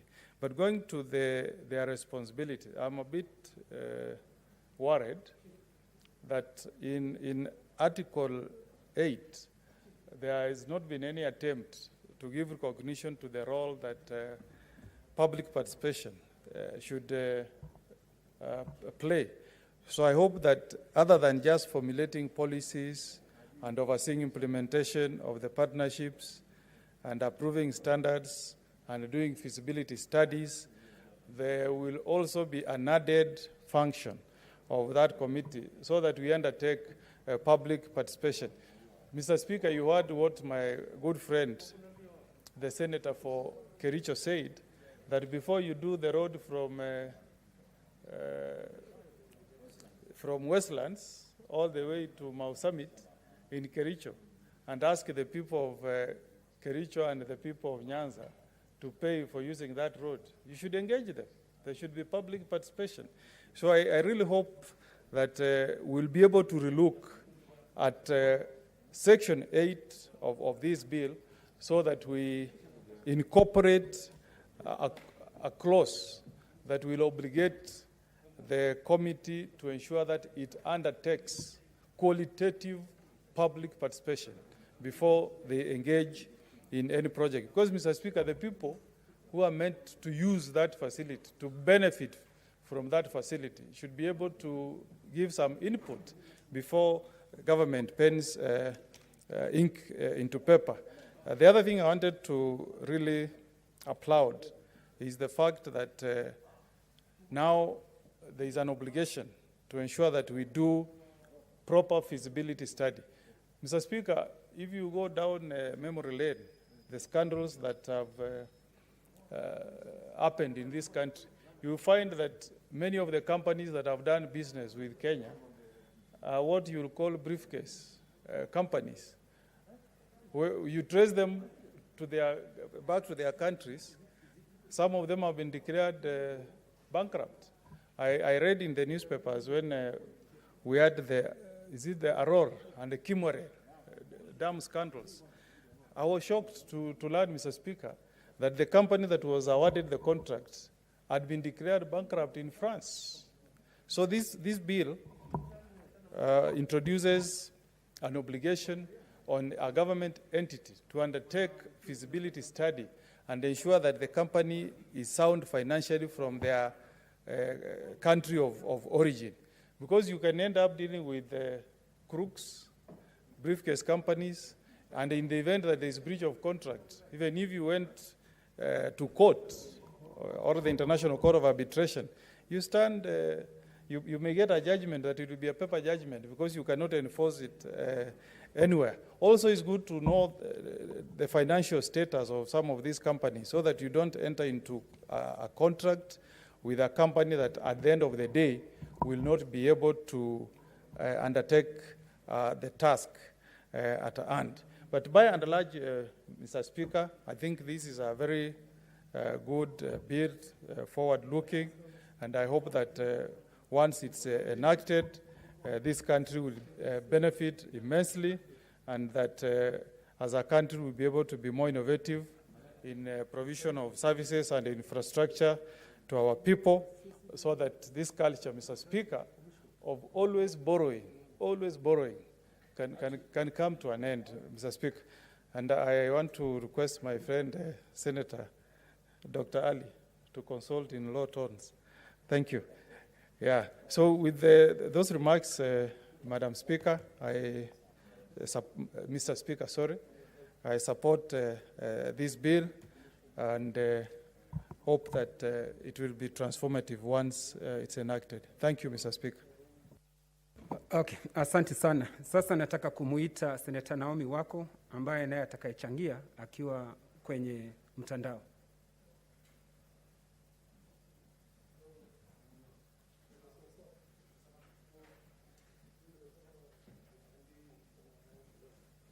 After you have been elevated to that position. I support this bill. Senator Naomi Wako, tafadhali, Yes. tunataka kuona picha yako, tafadhali. Haya ni sawa, lakini sitaweza kuendelea kwa lugha ya Kiswahili, nitaendelea kwa Kiingereza. Sawa sawa. Thank you, Mr. Speaker. I support this bill because I have gone through it and I have seen that it has some good things for us as a country. And number one, it provides the legal framework that will guide this country and will guide all the public-private partners together with the people who will be doing that. Again, I support this bill because it gives the opportunity for our country to do projects that will help us grow. By doing those big projects or the infrastructure that will help our country to grow, then that will in turn again help us to employ many people. As you know, Mr. Speaker, many of our youth are not employed, and a lot of our people are suffering because of poverty. But when this will be implemented, this will give people opportunity to invest in Kenya and will attract many private partners, and that in turn will help us to employ many unemployed people. Again, Mr. Speaker, this bill will help us to grow economically. As a country, we are struggling because of course, our economy is not doing well right now. But I believe in future, many partners will come in place and invest in our country. And by even borrowing loans that will help our country to put this into place, then we will be able to create more wealth. Mr. Speaker, I support this again because when you put into consideration the counties, many of our counties like Marsabit County or other counties, we have been left behind in terms of development and growth. But when this will be implemented, then some of our counties will get the opportunity to have people who can be invited, who can be partnered with, and then we will also be able to grow. Again, it will give us the opportunity as a country to be more innovative and creative, to come up with projects that can help us grow, just as I said. And Mr. Speaker, I support this bill fully and pray that all our colleagues will also support the bill. Thank you, Mr. Speaker. Asante sana. Sasa nataka kumuita Senator Johnson Sakaja.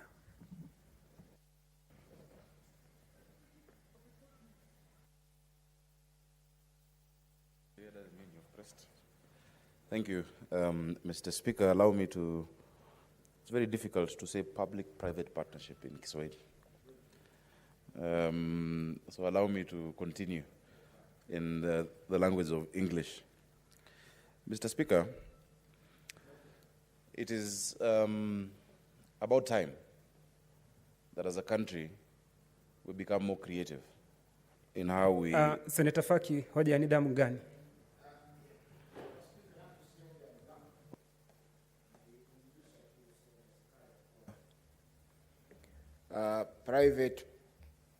Public-private partnership kwa Kiswahili ni ushirikiano wa umma na wawekezaji wa kibinafsi. Tunajua Kiswahili kinakuwa na nafurahi Mheshimiwa Spika uko hapo, utasaidia pakubwa kwa kuweza endeleza matumizi ya lugha ya Kiswahili katika bunge hili. Lakini pia ningeomba bunge lenyewe iliajiri mtaalamu mmoja wa lugha ya Kiswahili kwamba mambo kama haya yaweze kutafsiriwa kwa wabunge wale wanataka kuongea kwa Kiswahili ili yawe ni rahisi zaidi na watu wengi waweze kuzungumza lugha ya Kiswahili. Asante Mheshimiwa Spika. Thank you, Mr. Speaker. I'm well informed. Although, of course, if you hear what Senator Faki has said, he has described what a public-private partnership is, but he has not said the name, what it's called. Because he has said it's a partnership between the public and between public entities and private investors. Sometimes it is not the investors. It can be different private. Anyway, as he said, there will be merit in actually having an official interpreter, so that we don't have the Mzungumzishi debacle we had, because Senator Faki's interpretation might be different from Senator Madzayo's, and their counties are close to each other, or description of a word. But Mr. Speaker, what I was saying is that it is high time as a country, a 21st century economy, a global economic hub that Kenya is, that we become more creative in the ways in which we finance public projects. And so, Mr. Speaker, this is very welcome. There are many things that we can do as a country to change the manner in which we've been conducting or doing public projects.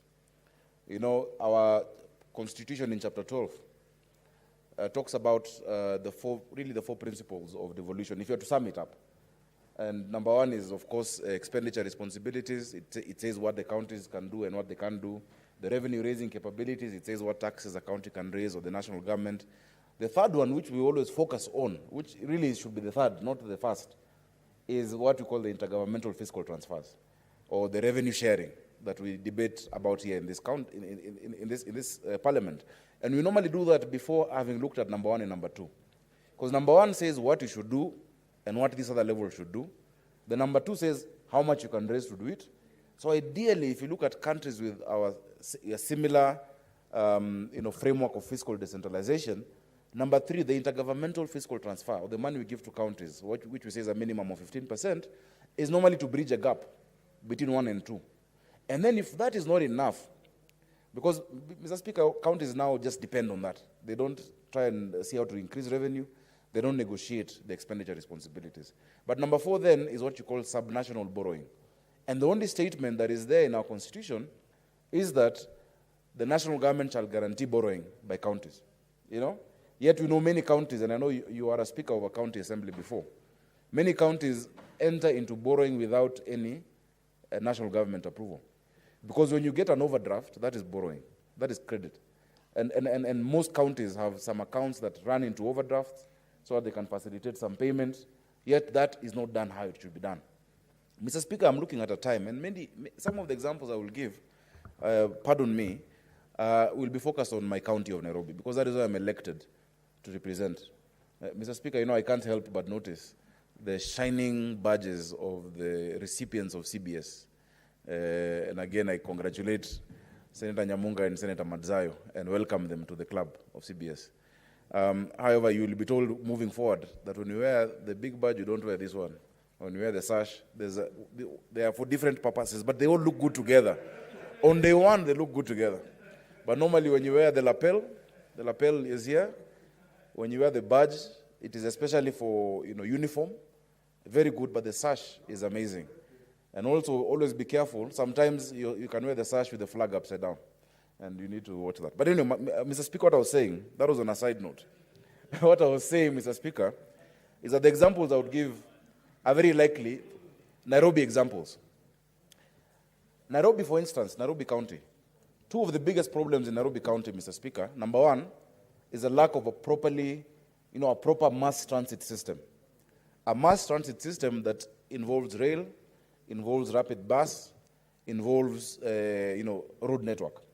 Mr. Speaker, the cost of such a system, as it is, cannot be afforded by a county like Nairobi, because you need to do a proper train system, the ones we see in any 21st century global hub, which Nairobi is. We need rail that moves from the biggest nodes, from the biggest trunk, which is Thika Road, up to this other side of town. One going that way, and another one ideally where we have put the expressway, which is why initially I wasn't for it, because that should be train. The more roads you do, the more traffic you'll get. There's a book I'll recommend to senators by the biographer of Lyndon Baines Johnson, but it's about a man called Robert Moses. It's about Robert Moses and the fall of New York. And now Robert Moses, for almost 40, 50 years, just kept on building roads and roads and roads in New York City. And that's why to date, instead of focusing on mass transit, he just did roads. And to date, they still have a big problem. Of course, they have the subway that reduces some of the pressure. They have some train, they have Amtrak.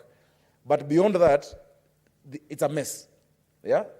Because the more roads we do, we did Thika Road, hoping that now it will reduce traffic. And everybody moved towards Thika Road. And you don't want to be on Thika Road at 7 a.m. anymore, Mr. Speaker. So what I'm saying, like a proper mass transit system that we need in Nairobi, proper. The Japanese did a plan with JICA, cost 400 million. 100 million was paid by Nairobi City Council, 300 was paid by the Japanese. If you look at that plan with the nodes, where, Mr. Speaker, you leave your car, whether it is at, Roysambu, or you leave your car at Ngong, you leave your car wherever it is, there's a proper parking silo and a clean train that at 7 a.m., there's a 7 a.m. train, there's a 7:15 train, there's a 7:20 train, which gets into town at this time. And then there's a circular nodes. You can move from Kasarani to South Sea. Mr. Speaker, such a project would probably cost 100 billion. Because I know, and I'm just saying based on how we do our budgeting here, because Addis Ababa has done theirs at close to 45 billion. Less than the cost of the expressway. But Mr. Speaker, such a project cannot be funded by Nairobi County on its own, because, Mr. Speaker, our revenues are around 12 billion. Maybe now they'll go up because of sectional properties bill to something more, maybe double that. But ultimately, we have an annual budget of 32B. So what do you do? Mr. Speaker, what you do, in many jurisdictions do, is what you call an infrastructure bond, Mr. Speaker. And in such an infrastructure bond, that's just one example, where you can discount the revenues that we know for sure will come to Nairobi for the next 30 years with 100 billion. As governor of Nairobi, I'd be able to afford 3 billion a year. 3 billion a year into that project, and then it can be a PPP project, Mr. Speaker, even, where you build, operate, and transfer. There are many people around the world who are willing to come put money in that mass transit system in Nairobi and collect the bus fare or the train fare for the next 20 years. This bill talks about a maximum of 30 years. You'll have improved the lives of Nairobians without depending on what you get every month from Nairobi. Another issue is water, Mr. Speaker. The water problem in Nairobi cannot and will not be sorted out by Nairobi Water or NMS by digging boreholes, half of which now are not working. 80% of Nairobians, Mr. Speaker, a global capital again, a hub, have never experienced a shower, like a shower coming from the top of their head, because there's no piped water. If you look at the water infrastructure in Nairobi, it was set in years ago, 50 years ago, a lot of it. In fact, there are two systems, one of which is the former railway system, where the railway houses are found in Nairobi. They have their own parallel system, but some of it has been efficient. But some of them, of course, there's strain. For instance, Kileleshwa, where there are a lot of railway houses and Upper Hill. The same acreage now has almost 100 times the number of people because of the apartments. So you need a complete overhaul of the infrastructure of water and sewerage in Nairobi County. Will the county government afford that? Because the two issues we have, Mr. Speaker, number one is the quantity of water coming into Nairobi, and that's why we support this Northern Collector Tunnel business, as well as improvements under Kaine. But it's not enough. The number of millions cubic meters Nairobians need is much more. So you first need the quantity, but on top of the quantity, the infrastructure. Mr. Speaker, today we have cartels who, what they do, I don't know, cartel is normally a word used by lazy leaders. When they don't solve a problem, they say they're cartels. But the cartels, what they've done, because of the manual nature of this system, where there were levers and the taps, the physical ones, you find a house has been built around it, and it's locked. And there's only one person who knows where that lever of opening is, and he has a water truck business. So they come there, they take the water. Non-revenue water in Nairobi is 46%. Non-revenue water. So it's not even enough, and even the little that's there is not getting. So what you need is to overhaul the entire infrastructure, put in what you call SCADA technology. That technology, Mr. Speaker, shows you where is there leakage. As governor, you look at your phone, or as a official in the water department. From your own phone, you can tell where water has been cut. It's been cut in Hurlingham, and you sort it out. Or it's been cut in Kasarani or in Mukuru, and you sort it out. Now, such an investment to sort that out, as it is currently constituted, Nairobi County government cannot do it. It won't do it. And you'll have a lot of piecemeal plastic bandage solutions to problems that can be sorted out with a long-term focus. And that is why I completely laud this bill and this new approach of looking at public projects, which ordinarily, and there are two types. There are those which ordinarily you don't afford at a go, as a county government or as a national government.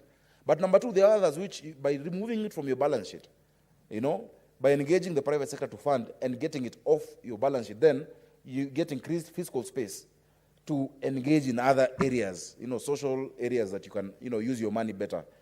Mr. Speaker, I have friends who are in the national government, and one of them was telling me that their building where the entity is housed is owned by an individual. It's a private building that government pays rent to. And in that, there are, I think, like 7 floors that government entities have taken, different entities from the national government. Their floor alone, they pay this individual 65 million shillings a year for one floor. Now multiply that by 7.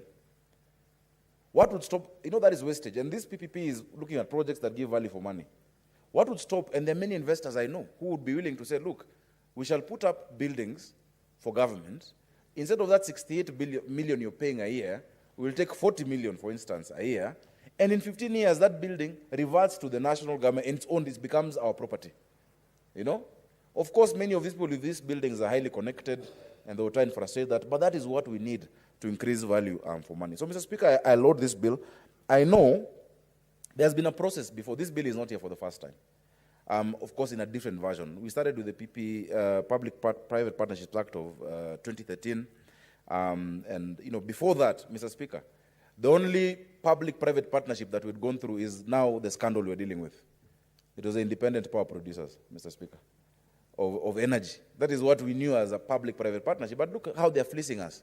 When Kenyan, which is doing a huge percentage of the power, is only getting, you know, they're giving us at, I think, 5.4 per kilowatt hour. These ones are charging almost 100. Yeah? But that is the dark past of PPPs. This bill has now had different iterations, and there's a version that came to this House in 2017, if I'm not wrong. From the National Assembly, there were amendments, and the National Assembly didn't agree, it went into mediation. But at mediation, the National Treasury realized that there are certain elements they could introduce, so they withdrew the bill at that time. So this one, I think it takes into cognizance those developments, and it covers those issues. So what it does, really, Mr. Speaker, it reduces the bureaucracy in setting up public-private partnerships. And there's a fully fledged directorate. Because it would take so long, there was no successful one that would happen. It reduces the red tape, creates this directorate, and I'm very glad. The current Director General, a young man actually, a very young man, is a good friend, but he's, you know, he's come from the private sector. He was at City, then Sanchat, and you can see the new thinking is infusing. He gave me an example the other day of Kisumu County. Kisumu County went to Treasury. They have some certain projects they want to do, and they were shocked because everything they asked for, they expected to have a meeting about another meeting and then another meeting, but everything they asked for, he said, no, wait. He picked up the phone, called this person, bring that, bring this, approved. That is the kind of government we want, where things are done quickly. So I applaud Chris Kirigwa for what he's doing so far, and I'd like to urge him not to, you know, in Swahili they say, mgema kisifiwa, tembo litia maji. Let him not tia maji, Mr. Speaker. Let him now completely, you know, have all our counties benefiting from such arrangements, Mr. Speaker. So it reduces all that bureaucracy. It gives effect to Article 227 on the Constitution when it comes to matters of procurement. You're able to streamline the implementation and even reduce all those approval processes that we have, so that we have a proper and harmonized framework for engaging in public-private partnerships. Mr. Speaker, the bill provides that the role of the national and county governments, and that a county government may enter into public-private partnerships agreement. All they need then is just some simple validation or discussion at the national level. But it's really not, you know, that it is going through all those stages to be blocked by the national government. Mr. Speaker, the county government then is responsible for administration over the overall project. Of course, it provides for public participation, and I think that is what Senator Omugeni was saying needed to be strengthened, because public participation must have an effect. You know, sometimes we have token public participation, where you just get people into a hall, you bring them huge documents of a project where they can't understand the scope of it. You get the normal, there's always a group of people who attend all of these sessions, all of these public participation sessions.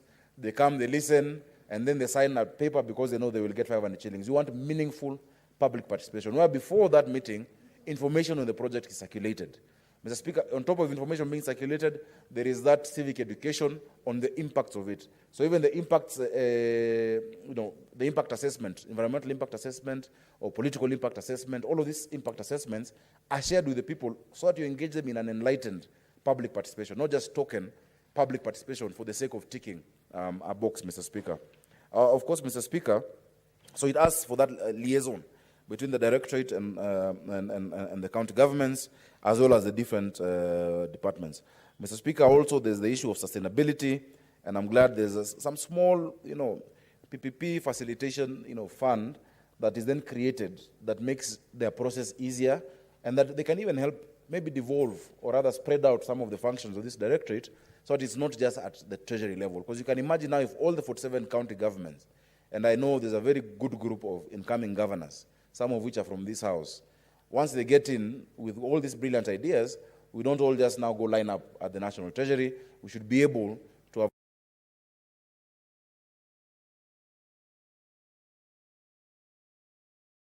Mr. Speaker, it solves the problems that were there before.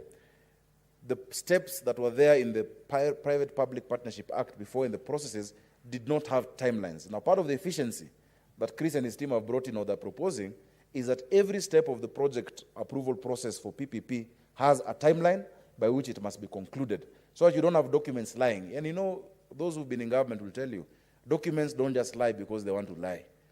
Documents get lost, documents just stay in drawers because people sometimes require facilitation to get those documents out, and that is entrenching corruption.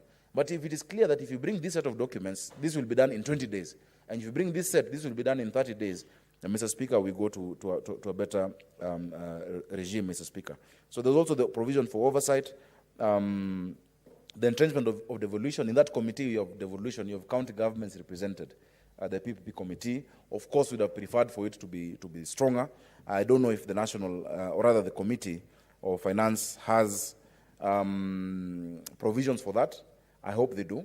But one other, beautiful thing about it is that it then also gives room for concession for what we call brownfield projects. Mr. Speaker, a lot of what we had before were the greenfield projects, and a greenfield project is one where the investor will come and start something from scratch, put all the infrastructure, and then do a build, operate, transfer, or any other mode of PPP.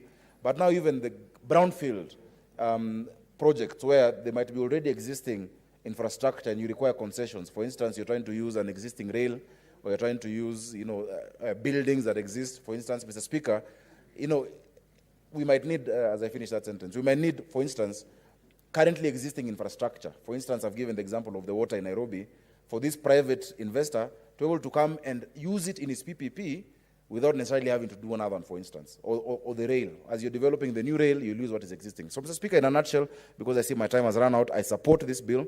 I will interact with the committee because I intend to, just at cursory glance, because I've not seen this bill before today, but I knew the discussion around it. I think I'll be proposing certain amendments unless they've been covered by what the committee is proposing. Thank you, Mr. Speaker. I support. Asante sana Senator Sakaja, kwa sababu naona ni watu wengi sana wanataka kuchangia katika hoja hii ama mswada huu. Kwa hivyo vile ambavyo ningependekeza tuchukue muda mrefu, wale ambao nitakapatia fursa wachukue muda mrefu. Na sasa nataka kumuita Senator Stewart Mazayo ambaye tayari leo ametunukiwa medali ya CBS. Karibu mwenzangu.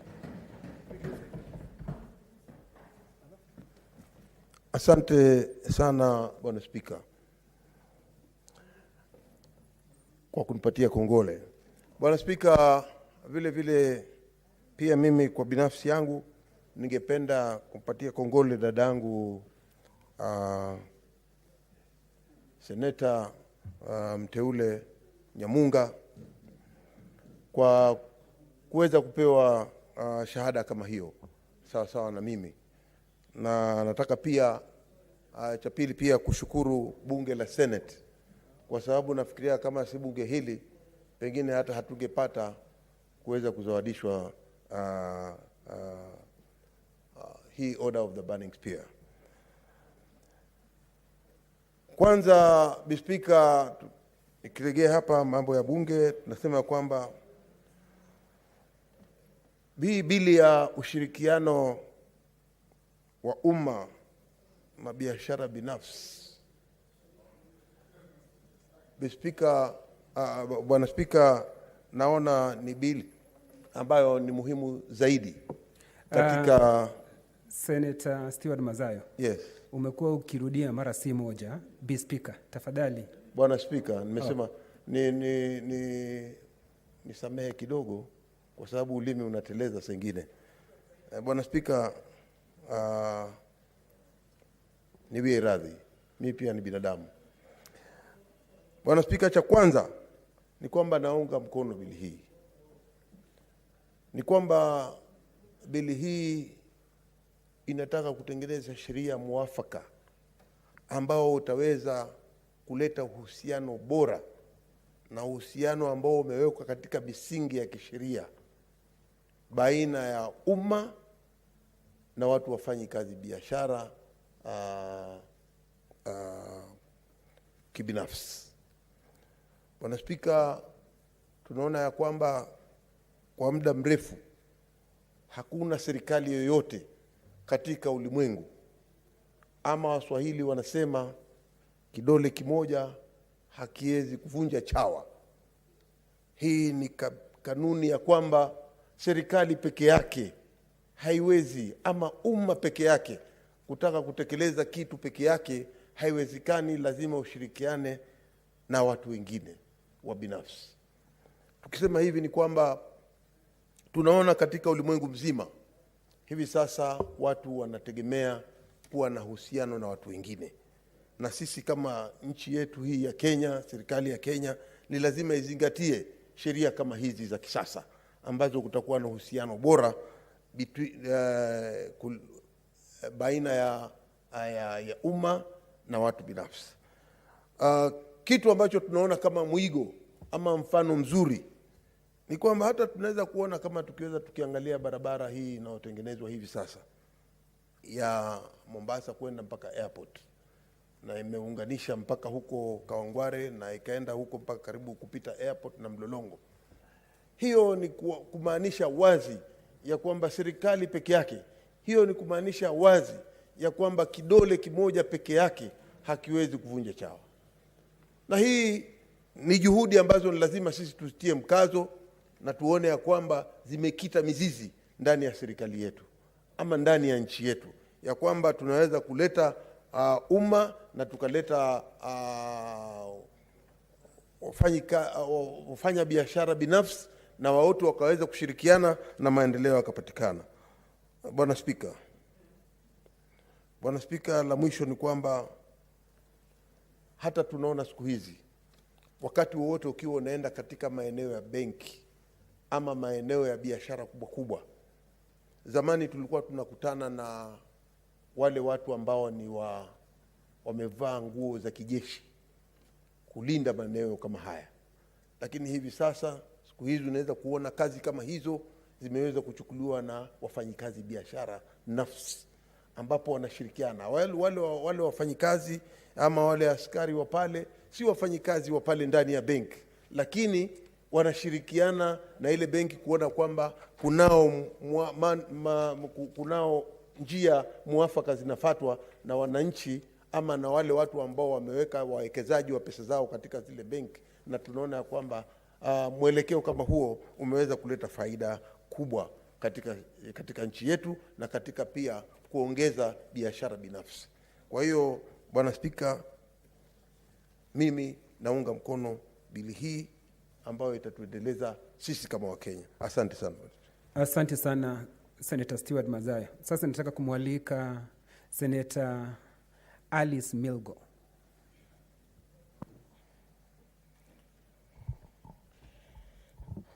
Thank you, Mr. Speaker, sir, for giving me this chance to also support this bill. But before that, let me take this opportunity to congratulate my colleagues, Senator Stewart Masayo and Senator Rose Nyamunga, for these wonderful decorations. Congratulations. Actually, you deserve the best. Thank you. So, Mr. Speaker, I wish to support this bill because it shall go a long way to keep effect to Article 227 of the Constitution, which provides for the legal framework for procurement of public goods and services. Mr. Speaker, I want to say that the mega corruptions that we normally witness in this country and elsewhere actually takes place at the procurement level. And normally we are just following. When we try to fight corruption, we are just looking at history. However, what has happened is that corruption took place a long time ago. This bill, Mr. Speaker, will go a long way to streamline and provide a safe ground to ensure that public-private partnerships programs shall move in a very smooth way. And I support Senator Sakaja in terms of issues of bureaucracy. I have a bill, Mr. Speaker, that I have already done on investment, promotion, And I did realize that many of our investors, many of the public-private partners are normally not brought on board because of the fact that there are a lot of bureaucracies that actually discourages their inclusion in terms of actually taking part in development in our country. Mr. Speaker, this bill, once it is enacted, will go a long way to actually enhance efficiency in terms of regulation and process of engagement of these public-private partners, more specifically on the way of conducting and facilitating actually the engagement. Mr. Speaker, we do realize that it has become a challenge, particularly in our counties.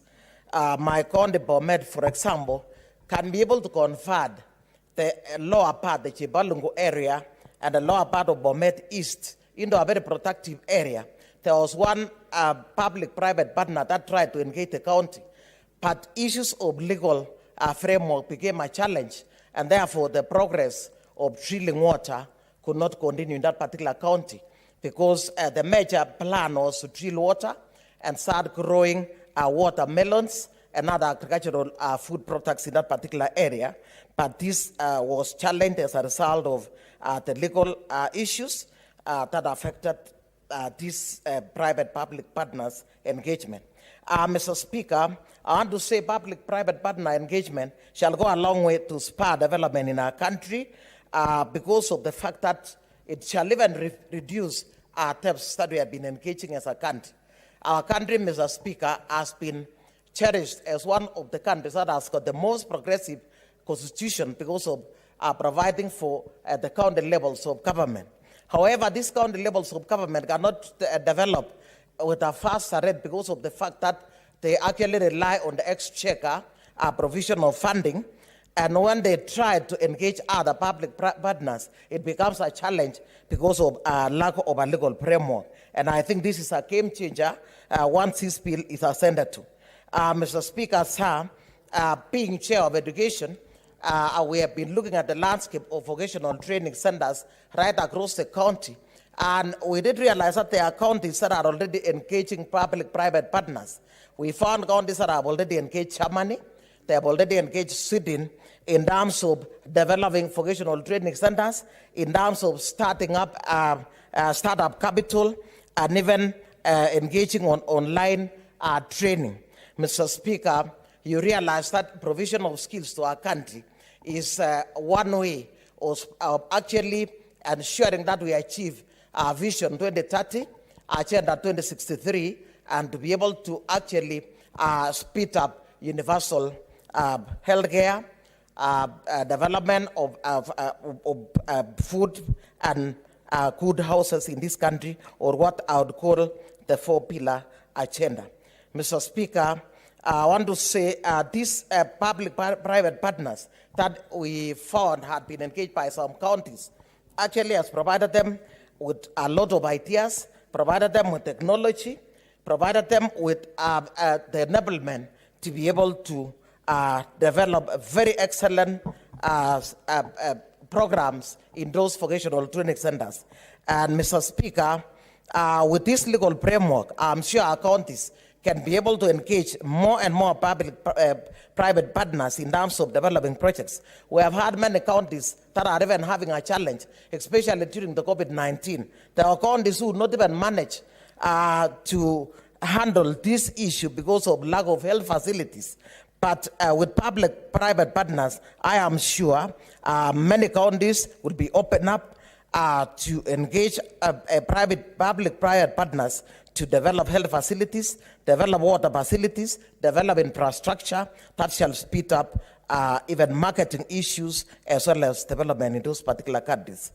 Mr. Speaker, I have seen this field has gone a long way to even develop a fund that is called public-private partner funding, where we shall have monies, and these monies will be better managed because I've seen the committee itself will have a membership from the county government, a council of governors, Mr. Speaker.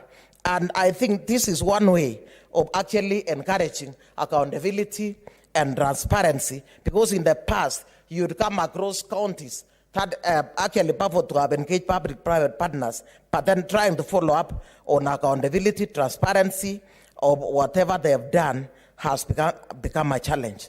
Mr. Speaker, this act shall go a long way to provide for the legal action that will be taken against anybody that shall go against this particular bill, Mr. Speaker, by actually streamlining or setting out the offenses, the penalties, and even ways of actually ensuring that every culprit is brought on board. Mr. Speaker, I'm sure public-private partnership bill has actually taken time, and it is my prayer that this one here will be processed as a matter of urgency to ensure that this country benefits not only the national government, but also the national governments. I'm sure this is how we can drive our country to become a middle-income country. Thank you, Mr. Speaker. I support this bill. Asante sana, Senator Milgo. Sasa nataka kumuita Senator Abshiro Harake.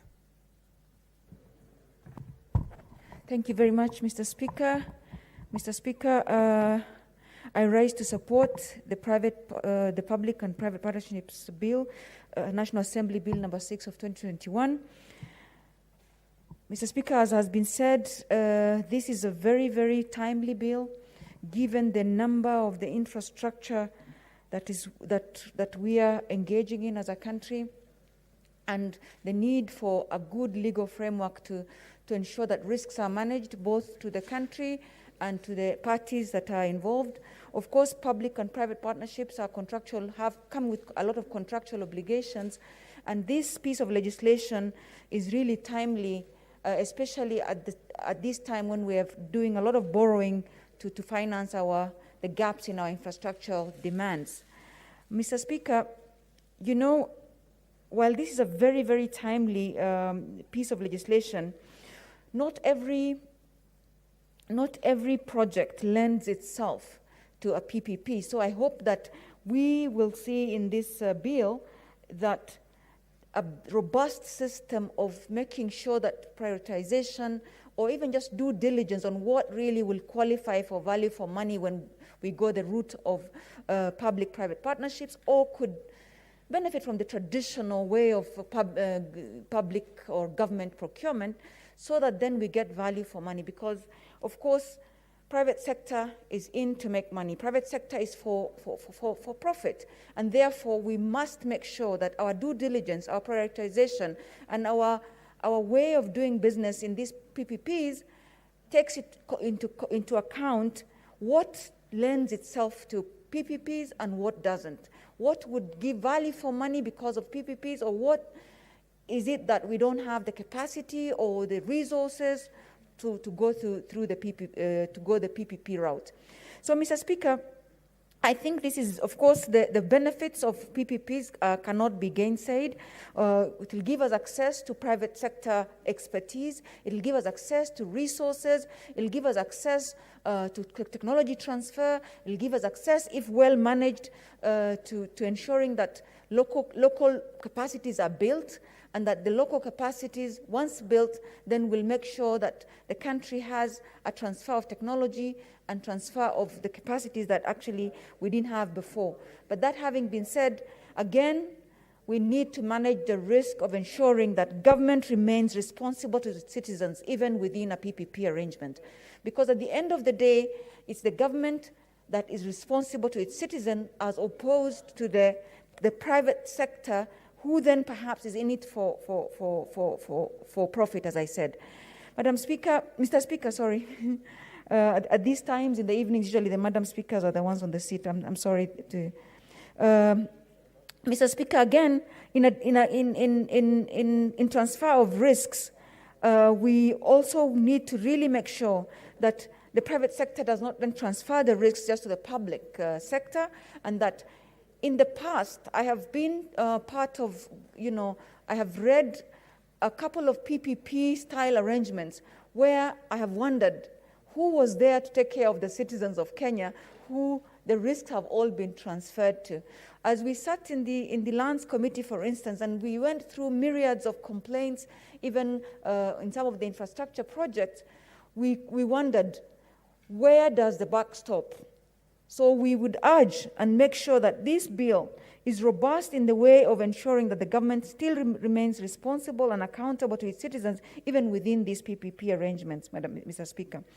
Mr. Speaker, having said that, you know, for us, one of the things that I have seen, there's a good committee, and I'm very happy that the county governments have also been included in this, because really, as has been seen in the developed world, you know, the local governments really would benefit from a PPP arrangement at the local level, especially if the right financing and bond are taken out by the national government, as was done by the US through the Obama administration in the past.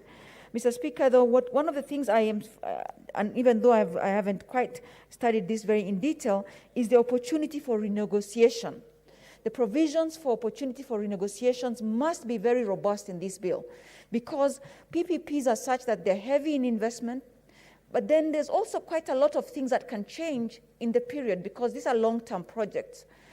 Now, if something changes, then the bill and the piece of legislation must lend itself to opportunities for renegotiation, to take into account the new developments, and to make sure that we correct course as we go along. There could be a number of things that could go wrong.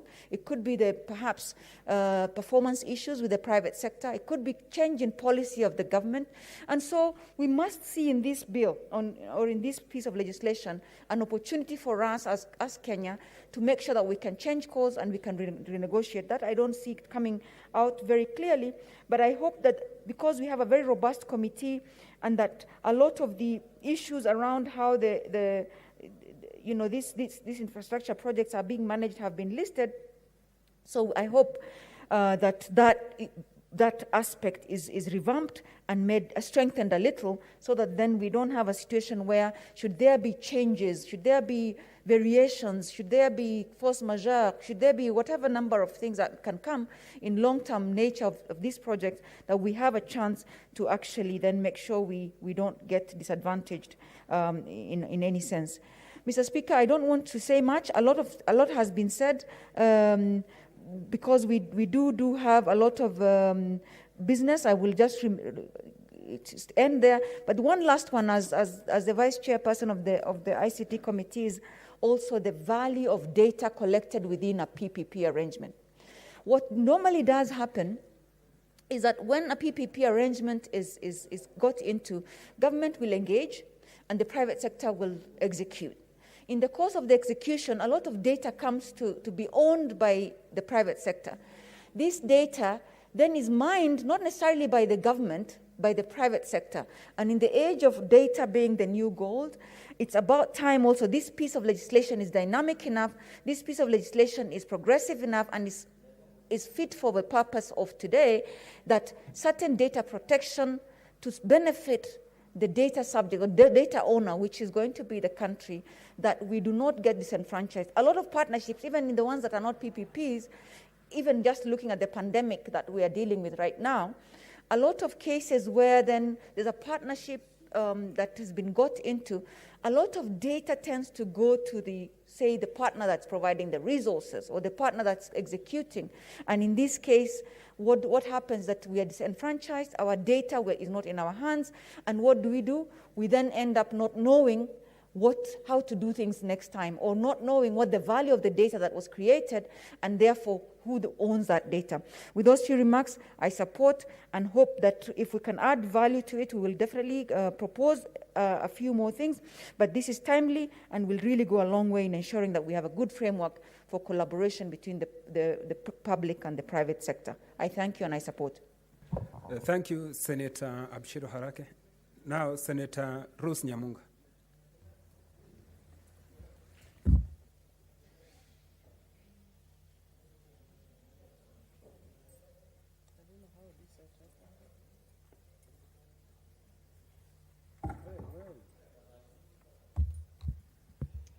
Thank you, Mr. Speaker, for giving me this opportunity. First of all, I want to take this opportunity to thank the President and everybody who is in this. Ni hoja gani ya nidhamu, Senator Kajwang?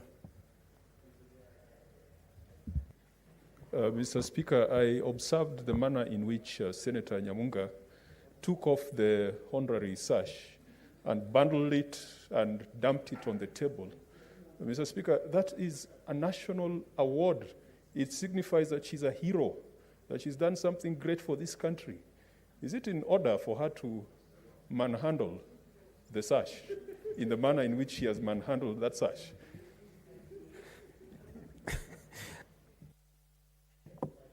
Senator Kajwang, I thought she was just preparing so that she can speak on this matter, but I didn't see her manhandling it. Senator Rose Nyamunga.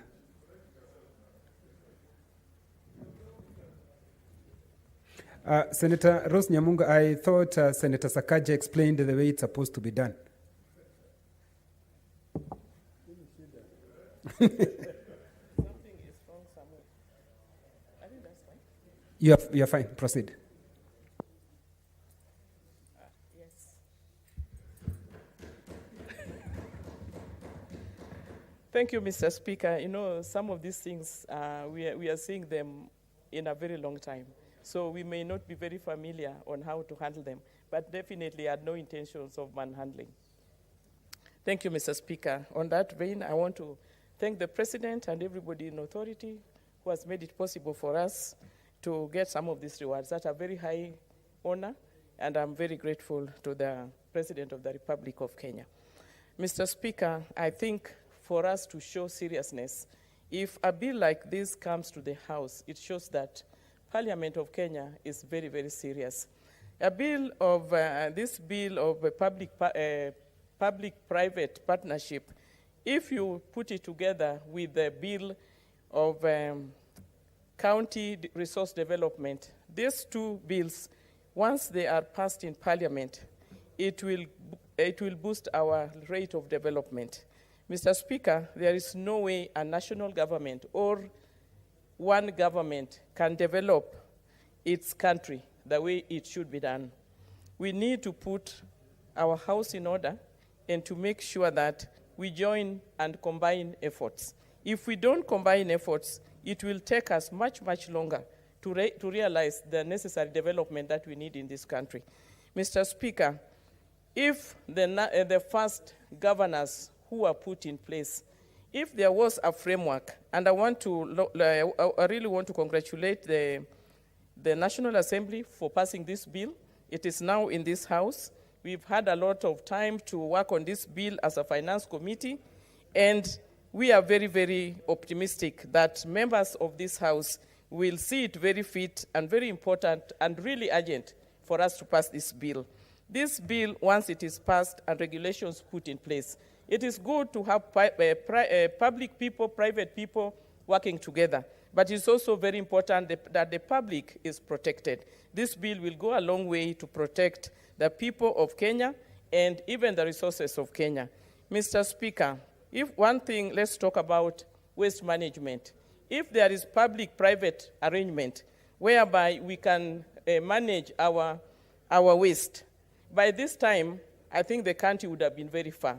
Even the problem of we have of power bills going very high is because of lack of such arrangements. Because the moment we have waste management, if it is developed well, we will produce power from waste management. We will produce manure. That one will go to help in the agriculture. We will also create a lot of employment for our people. So some of these things are very, it's very timely. But what is critical is how it is done so that the people of Kenya don't burn their fingers in the process. The procurement bill, that's also a very critical bill, because if you put the procurement bill together with this public-private partnership and county resource development bill, those three put together can take this country very far.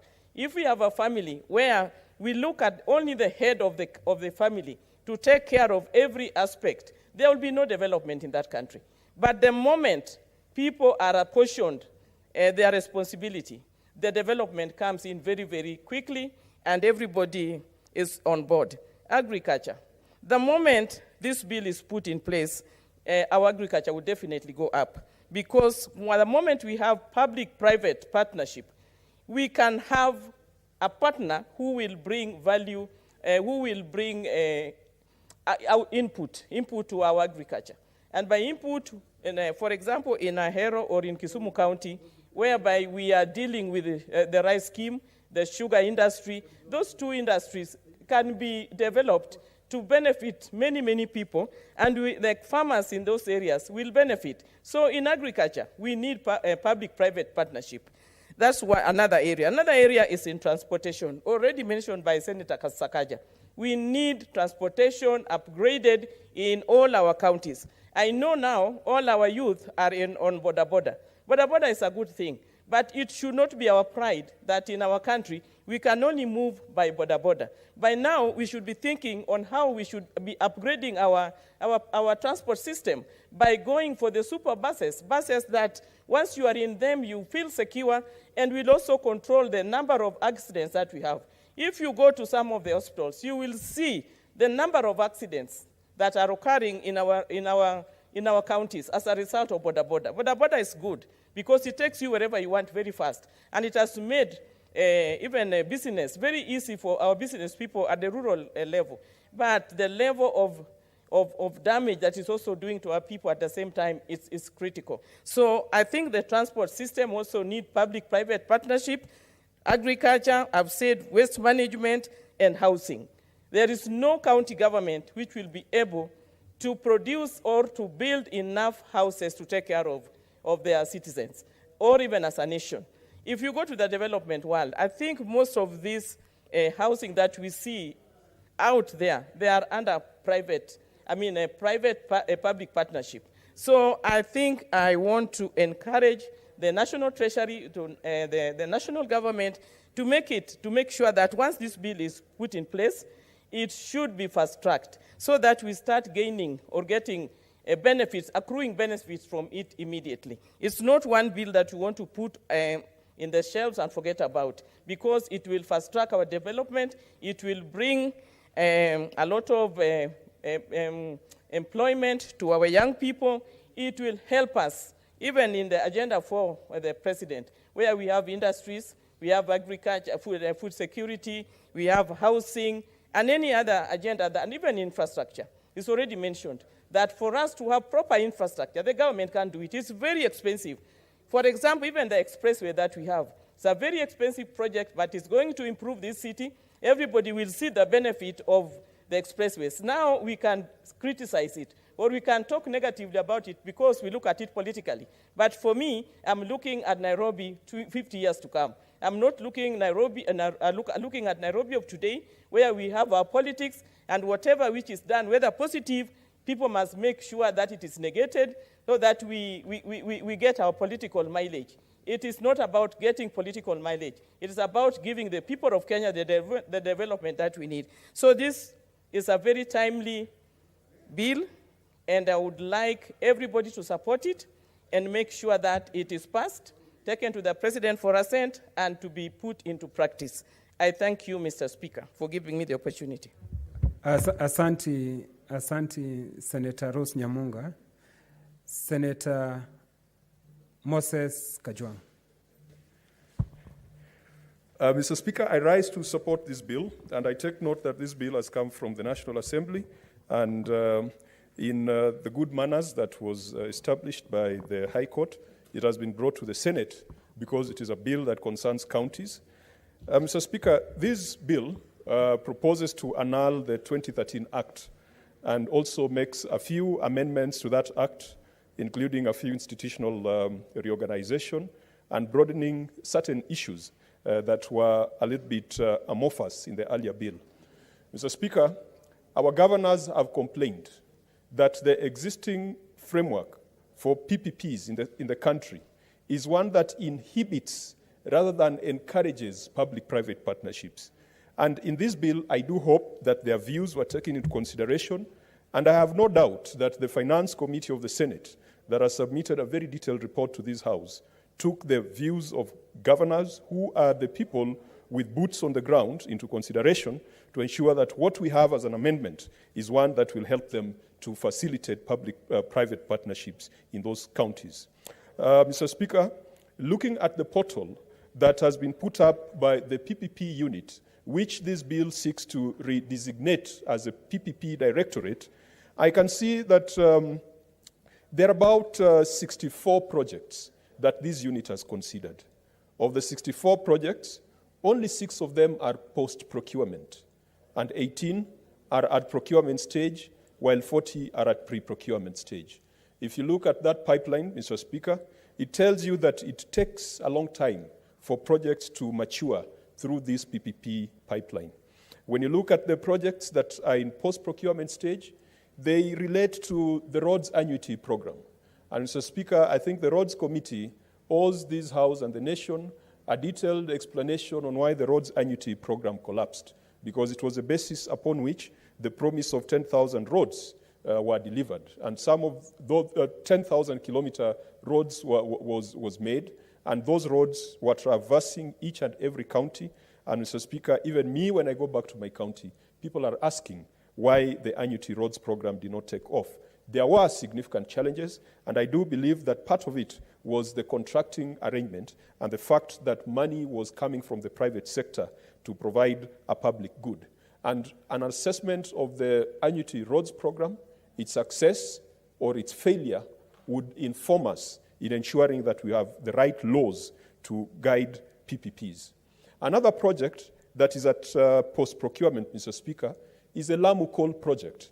Mr. Speaker, I find this to be one of the biggest embarrassments of this nation and one of the decisions that this generation has made that will haunt us when we think of the future generations. And I was very delighted, Mr. Speaker, in the last 2 weeks at the United Nations General Assembly, when China made a public commitment that they will stop sponsoring coal-based power projects in China or outside China. With that, the Lamu Coal project has, by all definitions, collapsed because China was going to be one of the key financiers of this project. Of course, there are public-spirited individuals who have gone to court to talk about the destruction of the ecosystem and the effects on biodiversity of having a coal project in Lamu in such a fragile ecosystem. And Mr. Speaker, the fact that the Lamu Coal project went through this PPP pipeline to the point where procurement was done, to the point where it was being stopped in courts, and it was being stopped by environmental activists, Mr. Speaker, it tells us that then there could be something missing. There could be a level of rigor, a level of ethical concern, and a level of moral responsibility that is still missing in our PPP consideration. Because in any sane thinking country, the Lamu Coal Power Project should not have succeeded. In a country with vast geothermal potential, in a country with huge hydropower potential, in a country that is endowed with wind, it was irresponsible for the PPP unit to midwife this Lamu Coal project, which has since collapsed. Mr. Speaker, the bill proposes to expand the procurement methods available for PPPs. The 2013 Act had the 2 methods that I would call fairly competitive. Because in the 2013 Act, the procurement methods that were permissible was competitive bidding and privately initiated proposal. Now, Mr. Speaker, the bill has added the aspect of restricted bidding and direct procurement. And I think that is dangerous. There are countries, there are jurisdictions that have gone through similar laws and processes with greater success, but they have not permitted non-competitive bidding. Mr. Speaker, it's not too long ago when we were in the Committee on Roads, when Senator Cherargei posed a question on the procurement of a road that traverses northern Kenya. And the response that we got from the CS involved was that the road was procured under restricted tendering. Now, this is hundreds of millions of shillings, and because it's restricted tendering, and they've cited security as a reason for restricted tendering, they do not wish to cooperate with the committee to tell the committee how many kilometers, to tell the committee the quality of the road, whether it was tarmac, whether it was gravel. And so you've got this shroud of silence that accompanies restricted and bidding and these non-competitive practices. Mr. Speaker, I think this is dangerous. And if we are not careful, we are going to end up with many more Anglo-leasing type issues. We are going to end up, because this country, our history with procurement is well known, such that if you now open the door that the CS Treasury can come up with guidelines on non-competitive bidding, this can be grossly abused. And we have seen that abuse in the road sector. And thank God, Senator Cherargei has generated a statement which the Roads Committee will seek to interrogate to see the extent to which the executive has abused that provision. I find it a little bit dangerous to use this provision for PPPs. But perhaps the comfort I get is that the rigor and the stages and processes that are involved in coming to fruition of a public-private partnership will then reduce the chances of mischief that we have seen in our public procurements. Mr. Speaker, the old Act, I said, had privately initiated proposals. And I've had an occasion in my county to deal with a privately initiated partnership proposal. We've had two in Homa Bay County.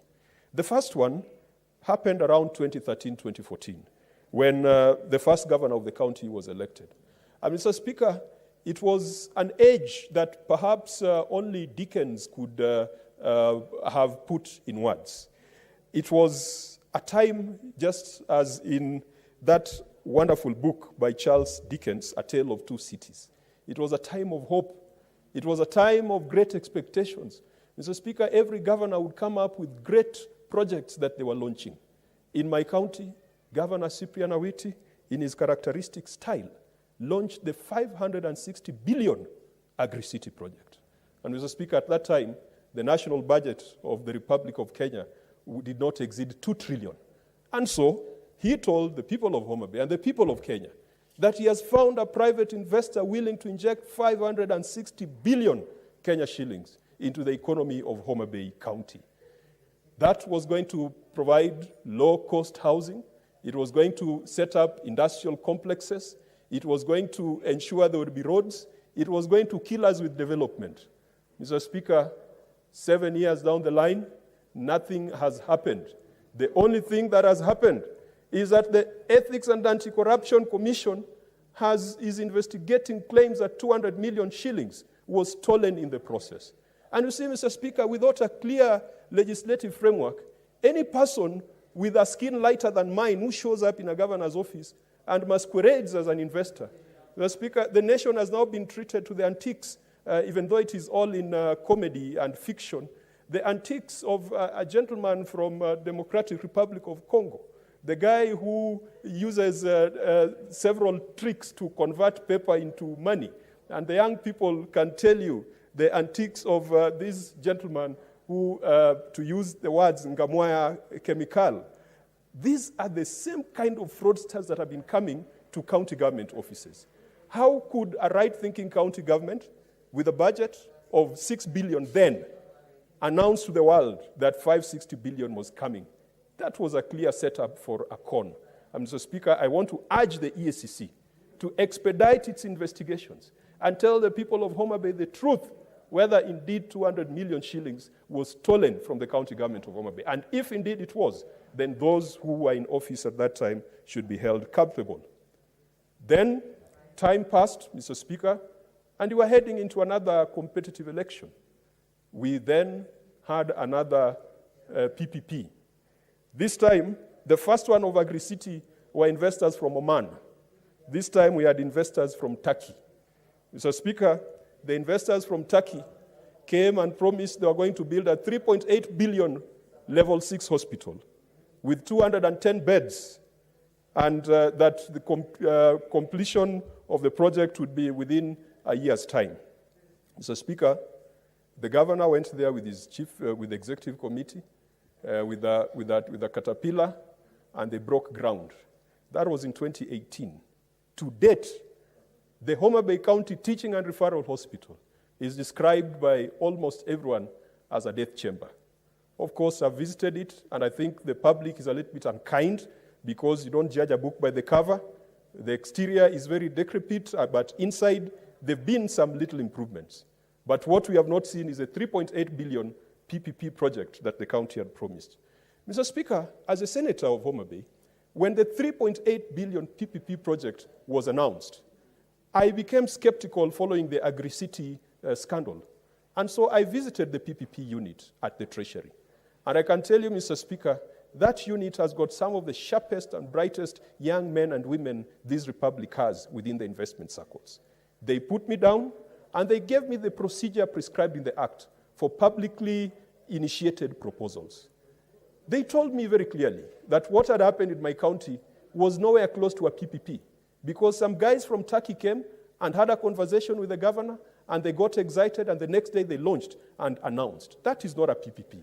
It is only a PPP once proper feasibility studies have been done.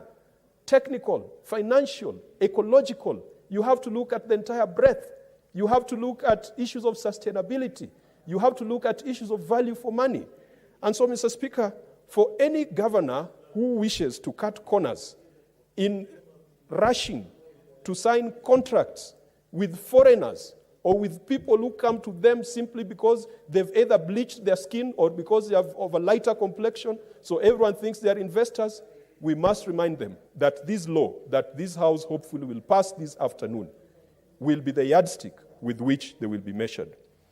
Mr. Speaker, I pray that once this House passes this bill, some projects that have been hanging, stuck in the pipeline, like Magwagwa Dam, Mr. Speaker. This is a project that has been pushed by the Lake Basin Development Authority. And Magwagwa Dam has got a huge transformational impact on Western Kenya. It will result in control of flooding that is perennial, that is seen not just in Kano area, but in areas like Nandi, the entire Western region. It will enhance food security. It will be able to generate electricity. Mr. Speaker, it will create employment. It will come along with industrial zones, export processing zones. Mr. Speaker, this Magwagwa Dam alone, if there was anybody who was making an economic promise to the people of Western Kenya, and by Western Kenya I do not mean Nyanza, but the entire region, from parts of Rift Valley into Gusii, into Western Province and into Nyanza Province, it will be the completion of Magwagwa Dam. It is stuck at the PPP unit, and it is stuck at the pre-procurement stage. I hope that once we have clarity in the Act, the relevant bodies are going to move faster. Finally, Mr. Speaker, we must be creative, and those of us who are in this House who wish to become governors in the next government, I want to promise them that this country is in so much financial distress occasioned by heavy borrowing that it will be a great miracle for equitable share to rise above the current 370 billion Kenya shillings. Kenyans want a reduction of taxation, especially taxation on essential products like fuel products. And when you reduce taxation, definitely you reduce the revenues of a country. Mr. Speaker, there's been debate about people who have stashed billions of shillings abroad. But we are not having debate on how to tax the assets and the wealth that still remains in this country. Tax avoidance, tax evasion is still one of our biggest leaks when it comes to our tax basket. Mr. Speaker, in the next division of revenue, probably the next one, we will make political promises because no one wants to reduce the amount of money going to counties. But in the first division of revenue under the next administration, Mr. Speaker, whether it is Baba or it is the other gentleman, they will have no headroom to increase the amount of money going to counties. I know that some of the political formations have promised that at least 35% of revenues will go to counties. But there could be practical difficulties in implementing that. So what do you do as a governor, newly elected, with a wage bill that is already at 60%? Because unfortunately, that's what some of you are going to find in the counties. This time, governors are hiring all their hecklers and youth wingers and campaigners. They're putting them into county payrolls. You will find them there when you go to the counties. You will realize that all the money you have is for paying salaries. You will realize that there'll be billions of shillings in pending bills, most of them fishy, you will be required to pay. You will realize that the citizen there in the county, the woman in the market, is so overtaxed that you cannot increase taxes. You will realize that people are in so much pain that you cannot revise your valuation roll. Mr. Speaker, where will the next governor of Kisii get money to convert Kisii into the Dubai of Kenya? He will have to go for public-private partnerships. Mr. Speaker, I know they have hired enough people who sometimes spend their time walking around with rungus, waiting for trouble to check in so that they can repel them. I think we saw that in the last 1 week. But that's on a lighter note. The serious problem in our counties is that we think that we can solve issues of economic deprivation by providing direct employment. And so we have overemployed. Public-private partnerships will be the solution for those governors who are going to take office. I'm glad that this bill has now provided a section that provides clarity for county governments, even though it still requires county governors to get written permission from the directorate that has been established at the Treasury. But at least it provides some clarity and brings in the role of county assembly. Mr. Speaker, if you want to go to Homa Bay to become the governor in 2022, for you to revive the fisheries sector, do not wait for government financing through equitable share. Go for a public-private partnership. The Chinese have mastered the art of fishing. The Vietnamese and those people who have expertise in deep-sea fishing, talk to them in a structured manner without corruption, and we shall be able to revive fisheries industry. If you want to revive transport in Lake Victoria, Mr. Speaker, go for public-private partnership. Since independence, we, the people of the lake, we have begged to be given a ferry, just like the people at the coast, and we've been met with studious silence. The solution will be in public-private partnership. Mr. Speaker, each and every county government is now building stadia, huge stadia, and yet we are not promoting youth development in sports. Who is going to play in those stadiums? Mr. Speaker, we have seen in places like Turkey, they have encouraged the private sector to be the ones to build stadia, to be the ones to manage sports teams, and to be the ones to manage talent academies. If you want to spur investment in sport and to tap into the creativity and ability of our youth, particularly in counties that have got the ability and the talent to engage in sports, it will have to be public-private partnership. Mr. Speaker, even when it comes to infrastructure, when it comes to issues to do with trade, like markets, abattoirs, public-private partnership will be the way to go. I therefore support, and I want to urge the House that we pass this and put the Cabinet Secretary under immense pressure to bring the relevant regulations before Parliament so that we can operationalize this act and we can allow our county governments to proceed. Finally, Mr. Speaker, I think we should also put a caveat that a governor who's nearing the end of his second term should not be allowed to engage in a public partnership agreement, at least not 6 months to the election or 1 year to the election, because effectively what they will do is that they will transfer some functions and assets to cronies so that they continue milking those counties once they are out of office. I support, Mr. Speaker. Thank you, Senator Moses Kajwang. Senator Professor Kithure Kindiki.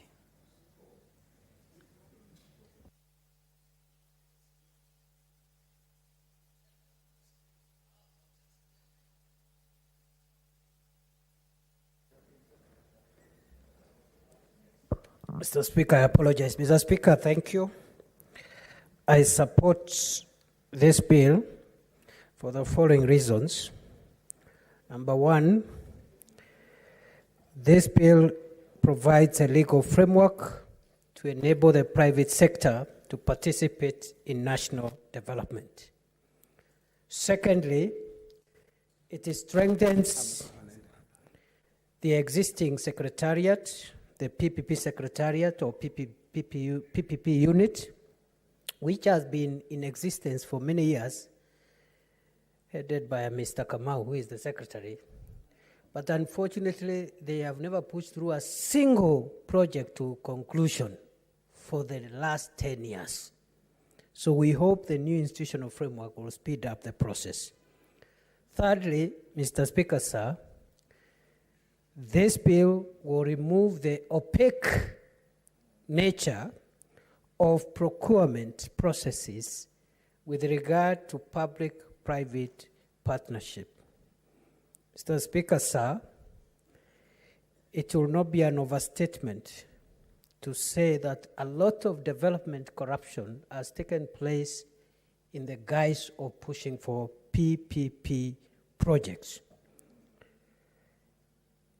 And fourthly, Mr. Speaker, I support this bill because it gives effect to one of the most important provisions we have on economic justice, which is Article 227 of the Constitution. Article 227, Mr. Speaker, sir, provides for the need for the country to develop and implement a procurement process which is transparent and which gives people of this country value for money. Mr. Speaker, I do support this bill for the fifth reason, which is that it recognizes the role of public-private partnership projects in counties. I remember, Mr. Speaker, about 6 years ago, when I was the leader of majority, there was a motion to remove from office the governor of the county of Kericho, the Honorable Chepkwonyi. And one of the reasons, one of the charges which had brought the governor of Kericho County before this House on an impeachment proceeding was having endorsed a PPP project without the enabling legal framework that would allow him to engage the private actor to undertake a certain development project in Kericho County. So I hope this bill now gives the much needed legal clarity for our governors and county governments to engage private sector in the development of our counties without encountering legal difficulties. Sixthly, this bill, again with regard to PPPs in counties, recognizes the important role of county assemblies. Mr. Speaker, county assemblies, being the legislative arm of our county governments, play a critical role, and this bill has appreciated that role, and we hope as county assemblies consider and approve PPP projects in counties, they will be guided by Article 185 of the Constitution as read together with Article 174, paragraph C of the Constitution on public participation in identification of projects and also in the prioritization of PPP projects. I see one big challenge with this bill, Mr. Speaker, even if I support it, and this is that it's loading the country with more institutions. And I don't know why we cannot use the existing institutions to achieve some of the things we want to achieve. And every time there's a new bill, another institution is created. And you'll find in this bill, the Secretariat of the PPP department in the Treasury has been elevated into a full directorate. There is a project fund to oversight these projects and so many other institutions. And therefore, we must move away going forward from institutionalism and the belief that institutions can solve our problems. We are just creating more jobs for a few people and increasing recurrent costs of this government, which is almost crumbling under debt and the wage bill. And so, Mr. Speaker, in a nutshell, I support this bill for bringing on board to our legal framework transparency, efficiency, and value for money in the engagement of the private sector in national development. I support.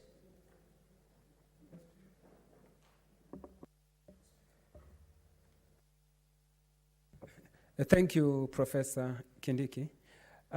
Senator Sam Ongeri. Thank you, Mr. Speaker, for giving me the opportunity to also contribute and make comments on this public-private partnership bill of 2021. This bill has 88 sections that define how the bill is going to look like and eventually become an act of parliament.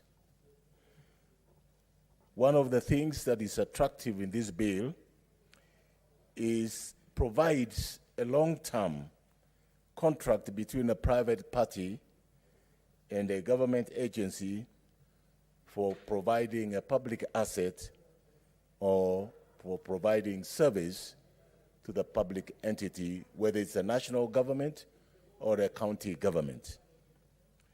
Section 64 to 67 relates to how the county governments can be able to process and activate the public-private partnership in order to be able to leverage on the advantages that are accrue from the public-private partnership. One of the things that we all must accept that when you create the public asset or you create a public service, it expands your GDP.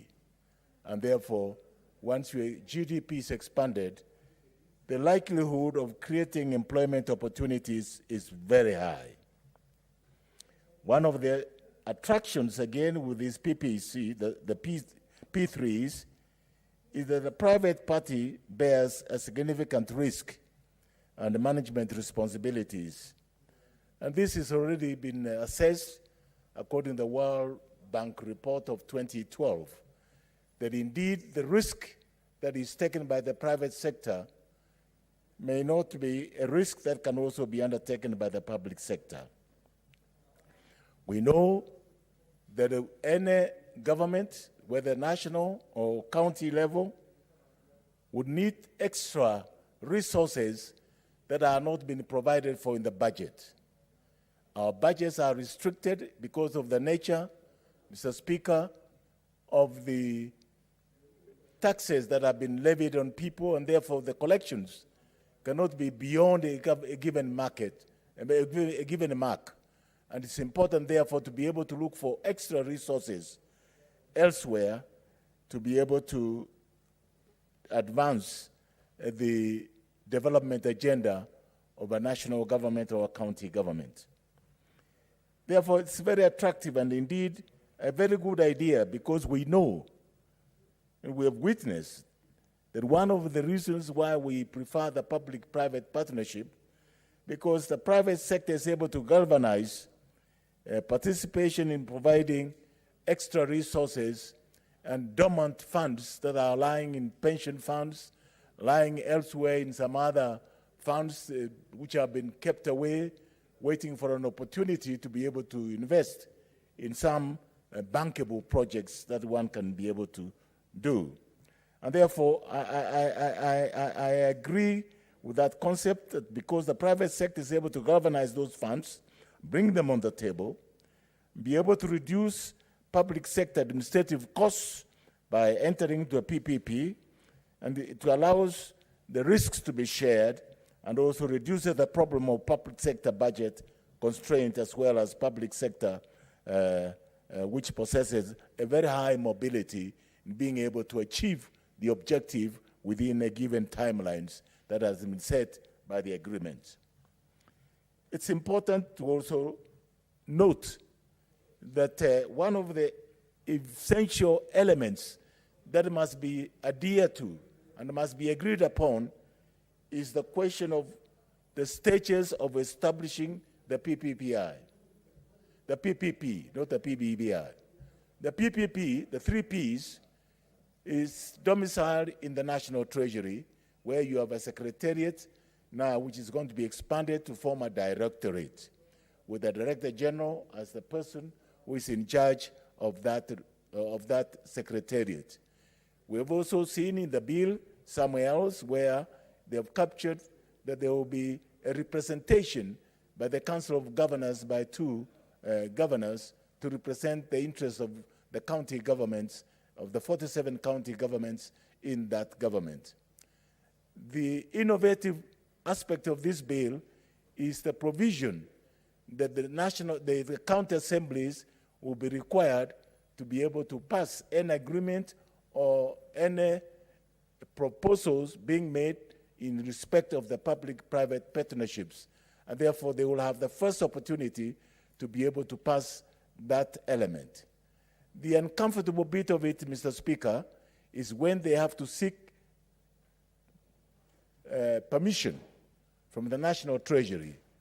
This may be a cumbersome element, because once you've given them the opportunity, and they are also part and a parcel of that directorate, the wider directorate, and in the council where they are going to participate in that place, I think that element of timelines must be debated and reduced the most minimum, so that Treasury or the PPS Secretariat doesn't have to create excuses why they are delaying a particular project being done efficiently.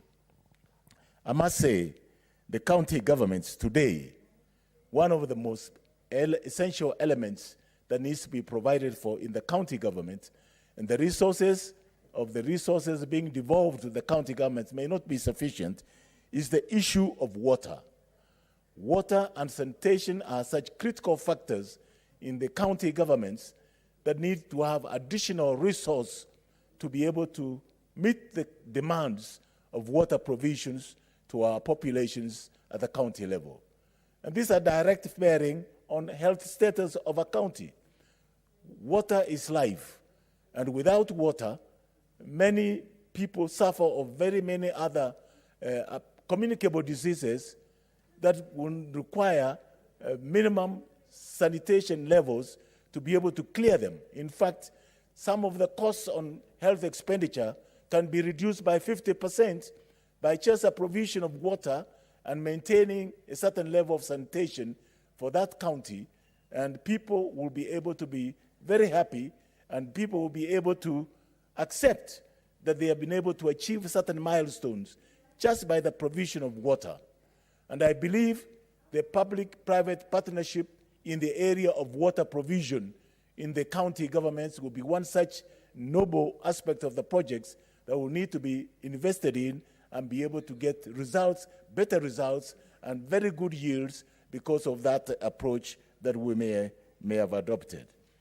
Another area that will be able to attract a lot of interest is in the area of health sector. You know, there is both the preventive and promotive aspect of health sector, which is cost effective in the long run, rather than curative process, which is expensive, but we still need the curative process, particularly in the non-communicable diseases that we do encounter from day to day. And the provisions of the pharmaceutical products and non-pharmaceutical products to our hospitals. And therefore, we want a partnership that will be able to ensure a timely provision of those products on a timely manner so that our patients do not suffer. And where it promotes both the promotive and public health sector aspect of it, that delivery, that procurement process must also be done in good time so that people, our people, apart from enjoying access to water, can also enjoy good health, because health is defined as a very important index in society. Any country which has achieved a certain minimum level of health provision enjoys life in full. And I think we have every responsibility to spend our resources. The ones that we exact taxes from people, you must plow back those dividends to the people for them to enjoy those results without any problem and without any difficulties whatsoever. One of the other elements that need to be shared between the national government and the county government is in the provision of the infrastructure development aspect of it. Some of the county governments do not have the capacity to be able to raise resources beyond their normal conditional grants that they get from the national government, and the funds that we decide in this Senate and the National Assembly through the DORA and the CARA provision. The Division of Revenue Bill, which is now capped at 370 billion for the 47 counties, and then the CARA, the County Allocation Revenue Bill, which again distributes horizontally the amount that must go to each county. When you look at those budgets, they can hardly, and you look at the development budget, some of the counties can hardly have 2 or 3 billion Kenya shillings for development, and therefore they cannot enter into capital development, capital investment in some of these very important and very essential departments like health, water, and sanitation, and of course in the provision of drugs and non-pharmaceutical and non-pharmaceutical drugs, and in the area of immunization as a primary health care delivery system to our people. And we need therefore to access resources beyond the normal budget that we have in our kitty. And therefore this provides a very important channel through which the private sector can be able to improve on the status and the economic well-being of a county government. Now, I must say, right from the outset, that the major infrastructure road network, we have not had a fair share in terms of national equity in getting the infrastructure going to each and every county. We've seen this infrastructure concentrated in certain areas, and I must say that some of the roads that we had put in the budget that had been given a budget line are no longer being developed. That money has maybe, probably, I don't know, been shifted to other counties for development. And I must say, with a lot of disappointment, Mr. Speaker, that a road like, for instance, in my county, a road like, there was a road that was supposed to be done. It was in the budget in the Kibaki administration.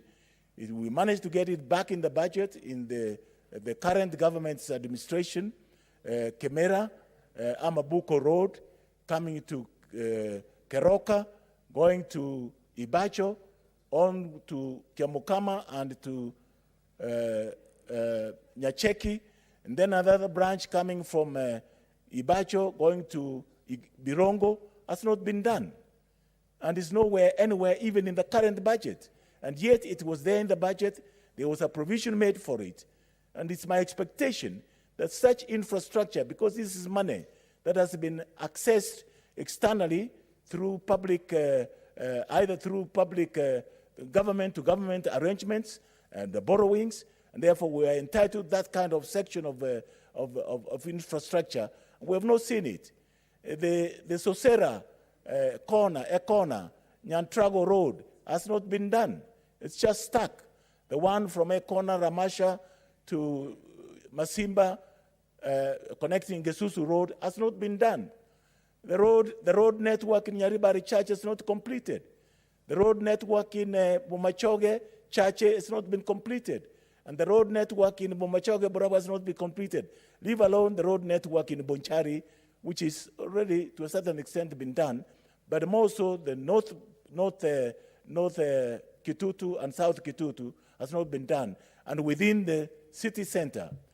So for this money, which has been borrowed externally as part of the public debt, we ought to have to share the infrastructure results or benefits or dividends that accrue to that one. I hope that when this bill it finally becomes an act of parliament, because it touches both on the national government and the county governments. There are those projects which are mega that will have to be done by the national governments. There are those which will be done by the county governments. But one area which I'm interested in, Mr. Speaker, and I hope that when this becomes an act of parliament, that the government, both the national and the county governments will partner together, is creating new industrial parks in county governments to be able to generate the micro and small scale micro enterprises in manufacturing sector with the potential of creating enough employment opportunities for our people to be able to access employment, also access and add value addition for the products that are being produced locally. There are so many items, like for instance in my county, the avocado. We have a factory which has been added by the current governor, which is a great thing, but we need to increase that capacity to be able to do value addition for avocado so that our farmers can get respectable prices. We have done the cold storage at Kiamukama, but I believe that with time going forward, that we need to increase such cold storages throughout the county to provide for access of farmers to that cold storage where they can store their products and therefore access the market at a fair price. At the moment, when you get an avocado being sold for a penny, or 1 shilling, 2 shillings, and somebody brings it here, all they do is grading that avocado, and then they get about $2. Where is the farmer left? He's a miserable person. He can't meet his expectations, can't meet his health bill, he cannot meet his school fees bill, he cannot meet his food bill, and therefore the farmer becomes a miserable person. And therefore it's my contention that one of the purposes of this bill is to be able to rationalize, equalize, and have a sense of equity being given to all counties to access, to be able to improve the farming lot. Because after all, agriculture is a fully developed sector. Agriculture is the main backbone of our society, of our county. It's one of the big earners of foreign exchange earning. We need to get the value for our tea, the value for our coffee, the value for our pyrethrum, and therefore this infrastructure and value addition to the agricultural products is so critical, so important, instead of just throwaway prices. Our milk prices are not attractive yet, and yet farmers are being encouraged to keep dairy animals. And when they sell the milk to the milk farms, we do not get the equivalent of the value or the investment that the farmers made to those items. And therefore, I hope that this is one of the areas where the county government will make a deliberate effort to be able to address some of these outstanding issues that affect the infrastructure development in our counties, so that we can have our farmers, we can have our residents in counties to be able to develop and grow. We have the urban centers that need to grow. The issue of garbage collection and disposal of garbage and the way of turning garbage into some products that can be generated from garbage processing is so critical. Nairobi, for instance, the garbage mound that you see in the various areas is enough to create enough energy for this town if it can be able to be harnessed. The one in the Eastlands. And we've just left it to go there, and we see litter of garbage all over the place, and we need to harness that garbage for useful energy production, clean energy production, so that we do not have to spend money on some of these the gases. With those few remarks, Mr. Speaker, I beg to support this bill, and I accept that it's a very elaborate bill, 88 sections, which touch literally every corner of the problems that we have noted. Thank you, Mr. Speaker. Asante sana Profesa Sam Ongeri kwa mchango wako. Sasa nataka kumuita Senator Olekina naye aweze kuchangia. Mr. Speaker, I thank you. I'd like to make a few contributions to this very timely bill on public-private partnership. From the onset, Mr. Speaker, I have to state it here for the public to know that a public-private partnership project traditionally costs more than a regular public procurement entity. This is mostly used to build highways, do projects. And I think this is well advised by the Vision 2030, which set up a blueprint that put the country of Kenya into a situation where it is expected to grow into a middle-income developed country or industrial country. The biggest problem that I have with such a bill, Mr. Speaker, which I hope that our Committee on Delegated Legislation will be able to really pay a very close microscopic view when it comes to the issue of the regulations. Mr. Speaker, public-private partnership may sound very good to everyone, but the biggest problem we have is that it's debt. It is another form of debt. We have got so many people who traverse this country when they say, and I'm sure my colleague, Senator Moses Kajwang, had alluded to it, people who come and say, I have big investors from abroad who can be able to come and partner with county governments and then build multi-billion-dollar industries. This is really not the case. And I hope that now that the Treasury, or rather the sponsors of this bill, which came from the National Assembly, seek to do away with the bureaucrats or the bureaucracy which was there with the public procurement, with the PPP Act of 2013, by removing all those steps of getting approval to reducing them into 3, I hope that once they seek to do is not to create more debt for this nation. Mr. Speaker, when you look at the advantages of the PPPs, one would say that once carried it effectively and through a microscopic financial lens, then it will be very beneficial for the country. These are projects which ordinarily will take a very long period of time. In fact, the minimum is about 30 years. Like the project which is being built now from the airport all the way to Wayaki Way. That is a project which will only benefit this country in terms of the users, but in terms of any revenue going into the Kenya Revenue Authority, that money will not be there. Mr. Speaker, what I would hope that once we consider passing this bill, with a few amendments, because I've had a close look at what is being proposed. For instance, Mr. Speaker, the bill proposes to establish a directorate, and this directorate will also seek to establish a fund that will be funded by appropriation in aid, grants, donations. Mr. Speaker, when it comes to that, we don't want a situation where these so-called big investors come all the way from abroad and they come and say, we want to partner with this country, yet what they are doing is that they are putting us to sign, to sign off our sovereignty. And that is very, very easy for us to get ourselves into that trap. Because, Mr. Speaker, it is quite seldom that people actually read the fine detail of this public-private partnership. So I'd like to really encourage that as we are brought in this legislation, we need to think about the end game. It is very good from the onset. I would love that. I would love for each and every county, particularly, let's say, for instance, the county of Narok, to be able to sign a public partnership with a company that will collect all the garbage in the town, take it, use it to generate manure, use it to generate energy, and also sell that power into the town of Narok to reduce this constant fire fluctuation. One phase is gone, which causes a lot of destruction to the small industries.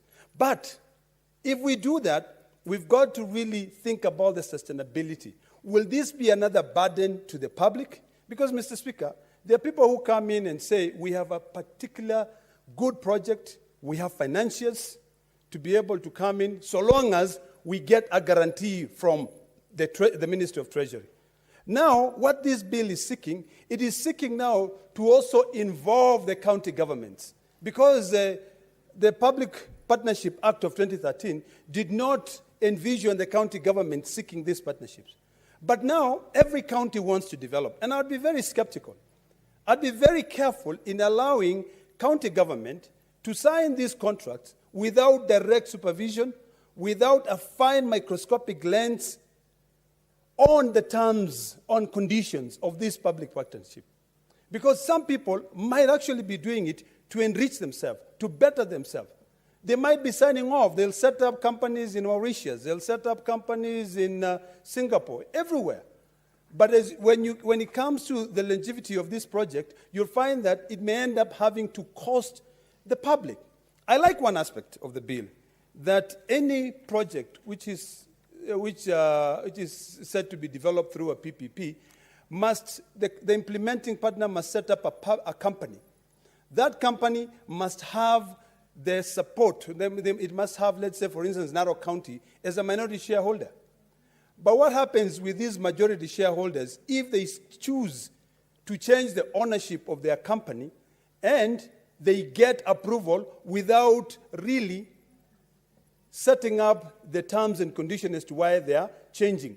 Could this end up being a scheme of get rich fast, where certain companies come in, they sign agreement with county governments. Once they sign agreement with county government, they get funding from the World Bank, because they have to look for funding somewhere, or they get money from other venture capitalists.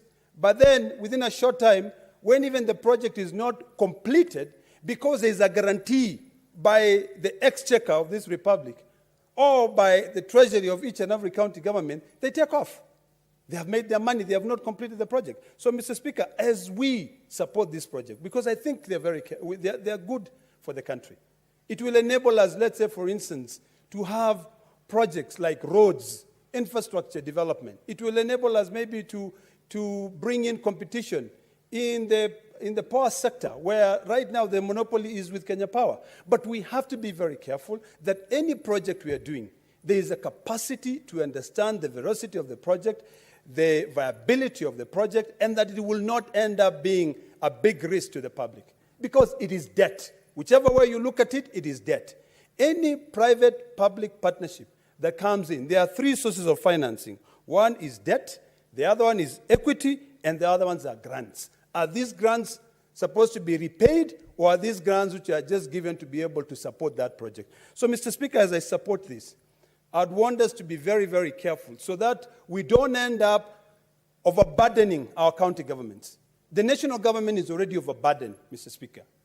In fact, the only way that I would support this is if there's no way that Kenyans will end up now having to put money or appropriate, not appropriation in aid, but appropriate money into this public-private partnership. I would want to see a situation whereby if people want to come and build another highway in Narok, let them bring all the money, we will give them the land, that will be our equity contribution.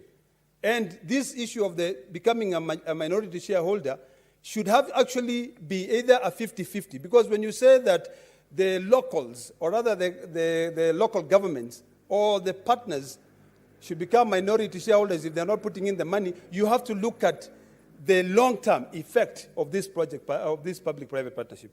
Finally, Mr. Speaker, because I really wanted to be, just to highlight a few issues, I think it would be important for us to really enhance on the issue of local content. We don't want a situation whereby we have signed an agreement with a company from the UK, we have signed an agreement with a company from China, yet the construction of that road is done 100% by the Chinese. The construction materials are imported directly from China, Taiwan, or you name it. If there are any local materials that can be produced here, we need to look at the local content aspect. So I hope that when it comes to the issue of the regulations, it will the Cabinet Secretary developing those regulations with the directorate which being set up, they will enhance, they will really try to pay key attention to the issue of local content. And this is not a situation whereby one size fits all. All counties are different. You know, Narok might be interested in a particular thing. Look at the land which, let's say, for instance, if it's a highway, you know, what is available in that highway that will be able to benefit the local people. So, Mr. Speaker, sir, I will not say that I support fully. I hope that the committee will be able to bring in a few amendments. I like the fact that the committee recommends that we pass it, but with amendments, so that we ensure that the public does not end up being conned by these so-called international businessmen who come here and mostly in a briefcase, and they tell you they have connections all over, and they tell the governor, you just pay us about 10 million shillings, come to Dubai, let's sign these contracts. Once we sign this contract, we'll be able to be given money by these financiers. We have to be very careful, because my problem is this. If we do away with all these bureaucratic steps where it becomes very difficult and you make the procurement process much easier, we have to ask ourselves, is this direct procurement? Is this restricted procurement, going to cause more problems. Why not just open it, make it an open tender system, such that anyone around the world does not need to know me for them to be able to come and sign a public-private partnership with Narok County. They can be able to look at, Narok County can actually go to their website, list every project that they are seeking, partners abroad, people who can be able to do these projects which are more expensive than the ordinary procurements that we have. Once they do that, anyone out there has the ability, has the muscles, the financial muscles, that does not require another guarantee. The only guarantee, Mr. Speaker, that I would be happy for Narok County to give would be a guarantee that if it is a highway, they will guarantee that they will provide that load, that equity, they will give the land, and they will give all the support necessary to be able to achieve that, just like what we have done with this highway. You know, the National Land Commission must also be involved. So I hope that once we finalize this, we will be able to put those issues into perspective. Finally, Mr. Speaker, I thank the committee, and I look forward to reading the regulations with the committee of Senator Faki. And thank you, Mr. Speaker. Asante, Senator Olekina. Sasa nataka kumwalika Senator Gorich Juma aweze kuchangia.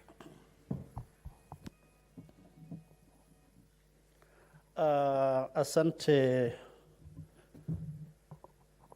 Mr. Speaker kwa kunipatia nafasi hii.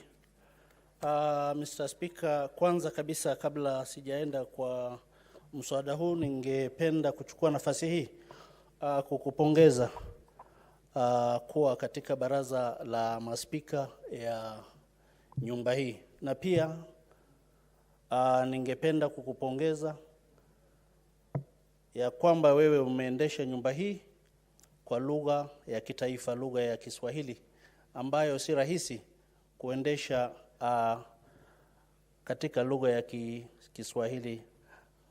Imekuwa wakati mwingi, imekuwa desturi ya bunge zote za Kenya kuendesha kwa lugha rasmi ya Kiingereza.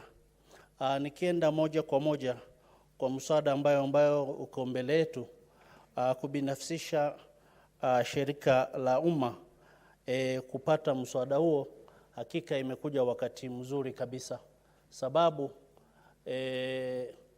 kazi nyingi zimedorora kwa sababu zina haja kubwa ya kupatikana nguvu kazi ambayo ni nje ya wale ambao wanaofanya kazi hiyo. Sasa tukiweza kuweka sheria ya mwafaka ambayo itabinafsisha, kwa mfano katika kaunti nyingi utaona uchafu imejaa katika sehemu za makazi na sehemu za town pia.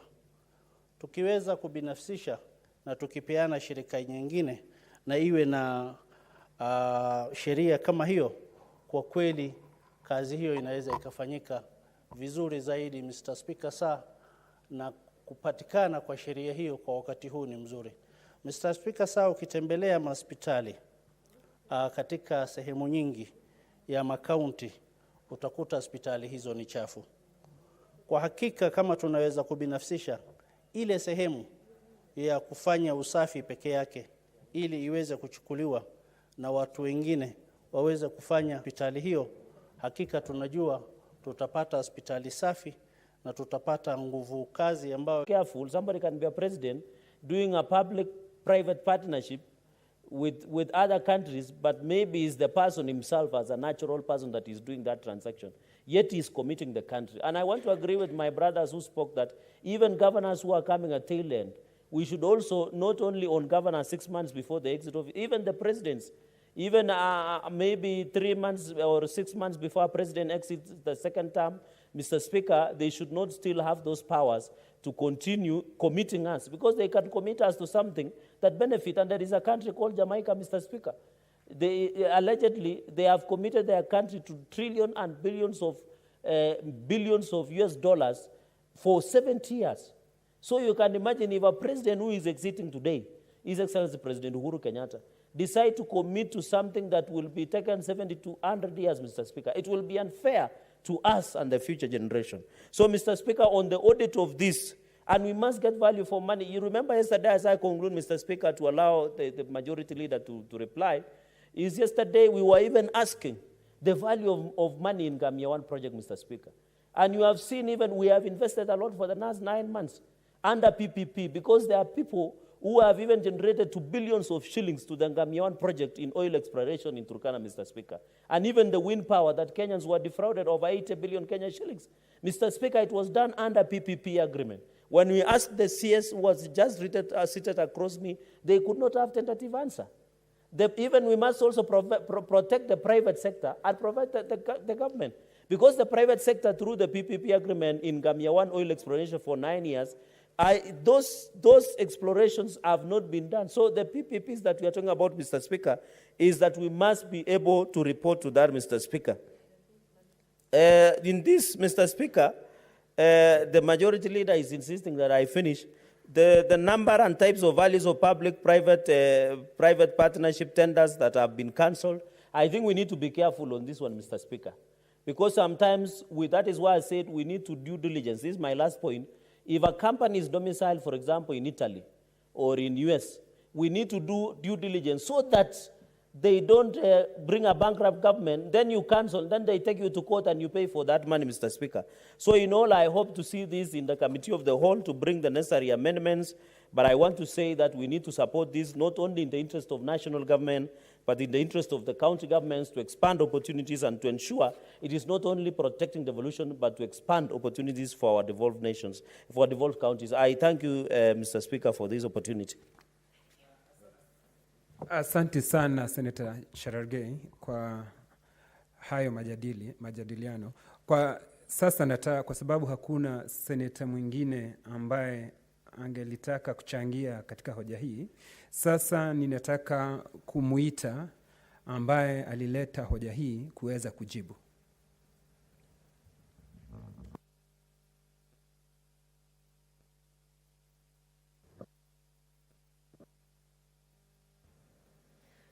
Thank you, Mr. Speaker, for giving me this opportunity to reply to this bill. Mr. Speaker, I beg to reply.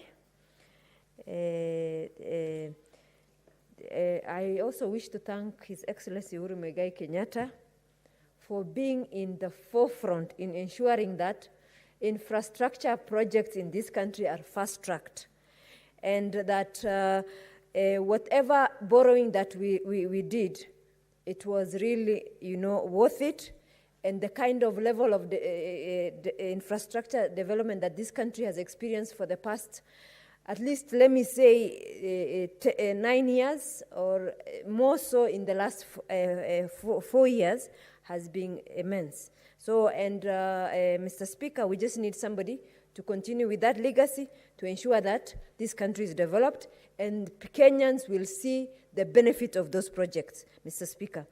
Mr. Speaker, the bit about this is also county government can engage.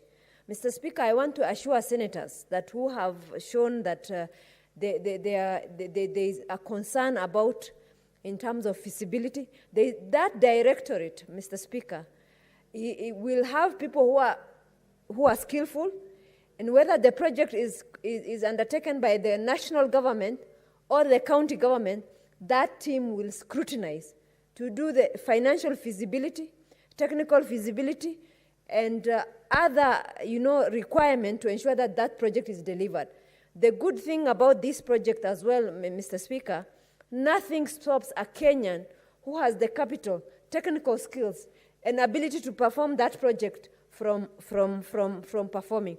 And then the other thing that is good about these PPPs is most of them will be self-paying. Whatever revenue that is generated from that project is the one that will be paid by to the person. The other thing is, if, for example, for example, if even the running of the secretariat is based on some, performance levied of 1%, so it will be self-sufficient. And then the other thing is, if it is found It's even within the law that the project is paying itself quicker than it was envisaged. If, let's say, it was supposed to pay itself within 30 years, and it pays faster than that, there is, in the contract, there will be a provision whereby now the Kenyans will stop paying for that project. So I think a lot of the worries, if you read the bill very careful, and you read together with the amendments, I think Finance Committee in the Senate did a lot of amendments in this bill, and you can look at them in the last pages. Together with those amendments, I think this is a great bill and it should be supported. And Mr. Speaker, this bill will ensure that we develop without incurring, I mean, it will be also a relief in terms of the debt burden, because most of the projects are expected to pay self-revenue generating. And this project will be generating new revenue that will pay for this project. Mr. Speaker, I beg to reply. And Honorable Speaker, pursuant to Standing Order 61.3, I request that the putting of the question be deferred to tomorrow. And I also wish to thank all the senators who have contributed to this bill. Thank you, sir. Thank you, sir. Thank you, Mr. Speaker. Asanti. Swali tutaliuliza kesho. Tunaweza tukaenda katika hoja hiyo nyingine. Order number 13, the Health Amendment Bill, Senate Bills number 26 of 2020, second reading. Senator Abdullahi Ali.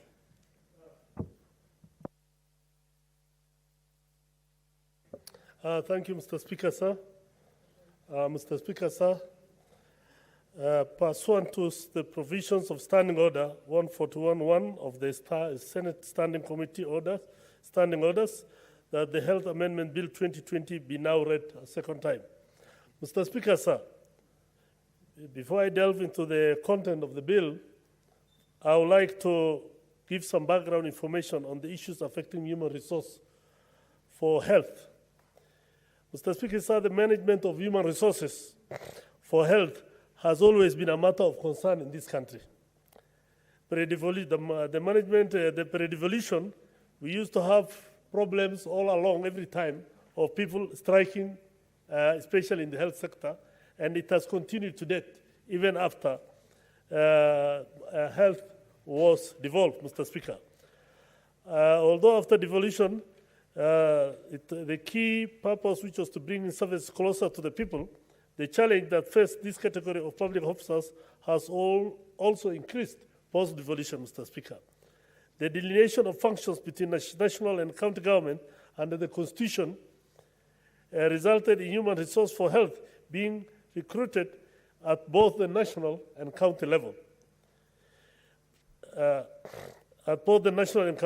In theory, this was the prescription that was supposed to have solved the problem, Mr. Speaker. But since it promised to make it easier for the country to absorb necessary capacity for human resources for health at both levels. However, and sadly so, due to the fact that the health function was not costed before being transferred to counties, so counties still continue to attract, employ, and train and retain the members of the health workers they need. Mr. Speaker, sir, according to the Ministry of Health 2015 devolved HR policy guidelines on human resources, Kenya is one of the countries identified by WHO as having a critical shortage of healthcare workers.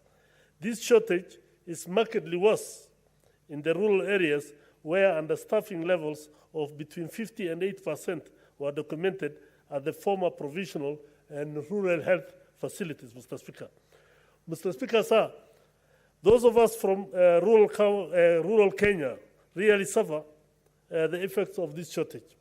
For instance, in Wajir, according to the Kenya Health Workforce Report of 2017, my home county of Wajir, at the time of the preparations of that report, had a ratio of 9 doctors, had a number of 9 doctors, 41 clinical officers, and 16 nurses per 10,000. The combined ratio of doctors, clinical officers, and nurses was 1 per 10,000 per population, Mr. Speaker. Other counties in the rural Kenya, especially Samburu County, had the combined ratio of doctors, nurses, and clinical officers of 2.5 per 10,000 population, while Turkana had a ratio of 1.2 per 10,000. Migori had a ratio of 3.7 per 10,000, while Tana River had a ratio of 2 per 10,000. Mr. Speaker, when you look at all of this, you will see that Kenyans do not have enough health personnel who work in the rural counties. That's why if you go to the cities or the big towns, is where everybody is. Nairobi, Mombasa, Kisumu, Nakuru. Possibly if you go to Laikipia, you will just find them in Nanyuki town. But all the other places, people are really suffering, Mr. Speaker. Mr. Speaker, sir, during my service in the Health Committee, I have confirmed that some counties use up to 50% of their revenue to finance recurrent expenditure in respect to human resource for health. So when you use 50% of your resources for human health only, for staff, what happens to the other things you require? You will not be able to have enough vehicles. You will not be able to have enough drugs. You will not be able to have, let's say, facilities or infrastructure. So when you have to travel from the headquarters to go to the rural areas in Wajir, if you have to travel from Wajir town, let's say, to a place called Godoma, it's over 300 kilometers away. How will people work? How are these people going to help the people of these counties, Mr. Speaker, sir? Despite the investment, there is still a shortfall of human resources for health, which has resulted in poor working conditions for health workers in the country, Mr. Speaker. To date, human resource for health continue to face challenges of harassment, ethnic profiling, hostile working conditions, health workers shortages, stalled promotions, failure or refusal to absorb nearly posted health workers, resulting in severe shortage of health workers, inability for horizontal or vertical career progression, including inability for inter-county transfers or intergovernmental transfers, Mr. Speaker. As a result of these gaps in the management of human resource for health, the health workers in this country have continued to seek redress and have continually agitated for the establishment of Health Service Commission with full and independent executive functions and powers. Mr. Speaker, you know this one, that the members, you have been in the committee before. Whenever we call doctors or nurses, people on strike, they will always see that we want to have human commission for health workers. It's unfortunate that in the 2010 Constitution, they did not properly participate and they were not able to get that. But now, at hindsight, they have realized what TAC did, NAT did. NAT insisted that TAC must be there, they must have their own commission. And that's why they survived, even if they are not doing very well presently as well.